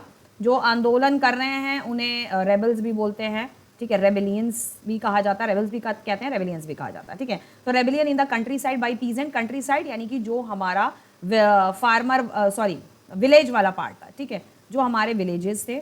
अब विलेजेस में जो है वो रेबल्स जो है स्टार्ट हो गया, ठीक है। किस तरह से वहाँ रेवोल्यूशन हुआ और क्या क्या रीज़न रहे वहाँ पर, ठीक है। तो अब हम यहाँ पर ये वो देखेंगे। सो उस कोहराम में वहाँ पे जो पीजेंट्स थे तो उनको लीड कर रहे थे आपके बाबा Ramchandra, a sanyasi who had earlier been to Fiji as an indenture labour. तो ये जो बाबा रामचंद्र थे वो फिजी गए हुए थे, मतलब ये बाद में इन्होंने बाद में ये सन्यासी बन गए थे, ठीक है। अर्लियर बीन टू फिजी, तो इनको एक इंडेंट्योर लेबरर के थ्रू जो है फिजी भेज दिया गया था ब्रिटिशर्स के द्वारा, ठीक है। ब्रिटिशर्स ने जो था वो इनको फिजी भेज दिया गया था एज अ लेबरर का काम करने के लिए, लेबर बनाकर, ठीक है। लेकिन बाद में ये वहाँ से वापस आए, इन्होंने सन्यासी बनने का फैसला किया। एंड आफ्टर दैट पीजेंट्स का जो रिवोल्ट था, पीजेंट्स जो यहाँ पर कंट्री साइड में जो पीजेंट्स रिवोल्ट कर रहे थे, उस रिवोल्ट को पीजेंट्स ने उस रिवोल्ट को बाबा जो रामचंद्र थे उन्होंने लीड किया, ठीक है। अगर क्वेश्चन आता है 1 मार्क्स का क्वेश्चन आ सकता है इसमें, तो आप यहाँ से ये डिटेल्स जो है सारी इसमें लिख सकते हैं, ठीक है। The movement here was against oppressive taluqdar and landlords. अभी यहाँ पर अवध में जो मूवमेंट हो रहा था, ठीक है, अगेंस्ट ऑपरेसिव था, मतलब एक बहुत ही ज़्यादा क्रूर, बहुत ही ज़्यादा अत्याचारी तालुकदार था, ठीक है। और तालुकदार और वहाँ के जो लैंडलॉर्ड्स थे, तालुकदार जमींदार बोल सकते हो आप, ठीक है, जो कि लैंड पे काफ़ी पूरा इनका कब्जा ये लोग जमा के रखते थे लैंड। उनसे ये बोला जाता था कि आप इस लैंड पे, तालुकदार जो होते थे ना वो बड़े पीजेंट्स होते थे, ठीक है। तालुकदार और लैंडलॉर्ड ये बड़े पीजेंट्स होते थे, इनके पास बहुत सारा फार्म होता था, या आप कह सकते हो रिच पीजेंट्स, जैसे कि जैसे सोशलिज्म इन यूरोप वाले चैप्टर में था जो कि आप पढ़ चुके हो, ठीक है। तो 9th में तो रिच पीजेंट्स होते थे ये लैंडलॉर्ड और तालुकदार, बेसिकली ये इन स्मॉल पीजेंट से अपने लैंड पर काम करवाते थे, और काम करवाने के साथ साथ जो है उनसे ये रेंट भी लेते थे, ठीक है। रेंट भी, पैसा भी लेते थे कि आप इसका रेंट दो, और साथ ही साथ इनसे काम भी करवाया जाता था, ठीक है, वर्क भी करवाया जाता था इनसे। Peasant movement demanded reduction of revenue. अब पीजेंट मूवमेंट्स में इन्होंने सबसे पहले इस चीज़ की डिमांड करी थी कि भाई रिडक्शन ऑफ रेवेन्यू, जो आप हमसे रेवेन्यू लेते हो, ये जो आप हमसे रेंट लेते हो वो कम किया जाए, ठीक है, रेंट जो है कम किया जाए। एबॉलिशन ऑफ बेगर, यानी कि उनको इस तरीके का बना दिया था इन लोगों ने, उनके ऊपर कर्जा पैसा डाल के उनको कि अब रेंट दो, उन्हें ऐसा कर दिया था कि वो बेचारे, मतलब ये नौबत आ गई थी कि वो भीख मांगने लग गए थे, ठीक है। तो एबॉलिशन ऑफ बेगर, ये बेगर की जो ये है इसको खत्म करिए, ठीक है। Social boycott of oppressive landlord, ये जो लैंडलॉर्ड की जो अत्याचारी नीतियां थी, ठीक है, अत्याचारी नीतियां, तो ये जो अत्याचारी नीतियां थी इनकी, इन नीतियों पर लगाम कसने के लिए पीजेंट्स का मूवमेंट था कि ये नीतियां सारी जो है हम इसको बॉयकॉट कर रहे हैं, ठीक है ना। बॉयकॉट करने के साथ साथ इन्होंने बेगर वाली जो चीज़ें थी उसको एबॉलिशन की मांग करी, वो खत्म होना चाहिए, ठीक। फोर्स्ड लेबर भी इसको कहते थे, ठीक है। नेक्स्ट देखते हैं, नई धोबी बंद्स, ठीक है, were organised by panchayat to deprived landlords of the service of even barbers and washerman. यहाँ पर क्या था कि जो नाई होते हैं, जो कि बार्बर्स होते हैं, ठीक है, धोबी जो कपड़े वगैरह धोते हैं, ठीक है, नाई आपके बार्बर्स हो गए, तो उन लोगों को बहुत ही मतलब शेड्यूल कास्ट की कैटेगरी में रखा जाता था, ठीक है। एट दैट टाइम हिंदूज़ के द्वारा, स्पेशली हिंदूज़ के द्वारा रखा जाता था। तो मतलब ब्रिटिशर्स तो ऑब्वियसली जाते ही थे, उनको वो कोई उससे लेना देना नहीं है, उनको कास्ट से कोई लेना देना नहीं है, ठीक है। लेकिन क्या था कि वो लोग उनके साथ भी बहुत बुरा व्यवहार करते थे। तो इवन यहाँ पर ब्रिटिशर्स भी उनके साथ गलत व्यवहार कर रहे हैं, और उधर आपके जो हिंदू ब्राह्मण पंडित हैं वो लोग भी इनके साथ जो है बहुत गलत व्यवहार कर रहे हैं। तो जिसके वजह से ये लोग भी जो है ना, नाई और धोबी बेचारे ये इंसान है यार, ये भी अपना काम कर रहे हैं, उनको जो काम मिला है वो कर रहे हैं, ठीक है ना। तो ये लोग भी बहुत ज़्यादा परेशान थे। तो अवध में इनके फेवर में भी गांधी जी ने बंद का ऐलान किया। इन्होंने क्या किया, जितने भी मतलब प्लेसेस थी, मतलब जहाँ जहाँ पर ये लोग अपनी शॉप्स वगैरह खोल के रखते थे, तो इन्होंने क्या किया, बंद कर दी, अपनी शॉप्स वगैरह सब बंद कर दी, ठीक है। और सेवाओं से वंचित करने के लिए पंचायतों द्वारा बंद आयोजित किया इन्होंने, ठीक है। भाई ये लोग क्या करते हैं, ये लोग जो है हमारे लिए काम करते हैं, हमारी सेवा करते हैं, ठीक है। और अब तो नाई तो रह ही नहीं गए हैं, पार्लर, सलून्स और ये सारी चीज़ें खुल रही हैं। देखिए अब डेवलपमेंट कहाँ से कहाँ पहुँच गया है, ठीक है। इवन फॉर द जेंट्स के लिए भी आज जो है अच्छे अच्छे पार्लर, सलून्स, शॉप, मतलब जो शॉप इस तरीके की जो शॉप्स होती है, बार्बर वाली शॉप्स जो होती हैं, वो भाई आजकल खुल गया है। नाई धोबी जो है अब हो गए हैं लॉन्ड्री वाले, ठीक है। लॉन्ड्री का वाला आदमी आता है, वो सारे कपड़े लेके जाता है बड़े बड़े बिग शहरों में, दिल्ली, मुंबई, कैलकाटा, जो बड़े शहर हैं वहाँ पर अब लॉन्ड्री वाले होते हैं, कपड़े लॉन्ड्री में दिए जाते हैं, ठीक है। अब वो धोबी उबी वो कुछ नहीं रह गए। सोचो आप डेवलपमेंट कहाँ से कहाँ पहुँच गया, ठीक है। कि आज जो उस समय जिन लोगों को बहुत उससे देखा जाता था, नाई, धोबी, बहुत नीची नज़र से, शेड्यूल कास्ट की कैटेगरी में हिंदू लोग जो है स्पेशली रखते थे, ठीक है। हम ब्राह्मण पंडित हैं, वो लोग ऐसे हैं, ये है वो है, एंड लाइक दैट, ठीक है। आज वही लोग जो है नाई जो हैं वो बड़े बड़े अपने जो है पार्लर्स खोल रहे हैं, ठीक है। पार्लर्स खोल रहे हैं, सलून जो है उनके खुले हुए हैं, ठीक है। और वो जो धोबी हैं, धोबी अब हो गए हैं भाई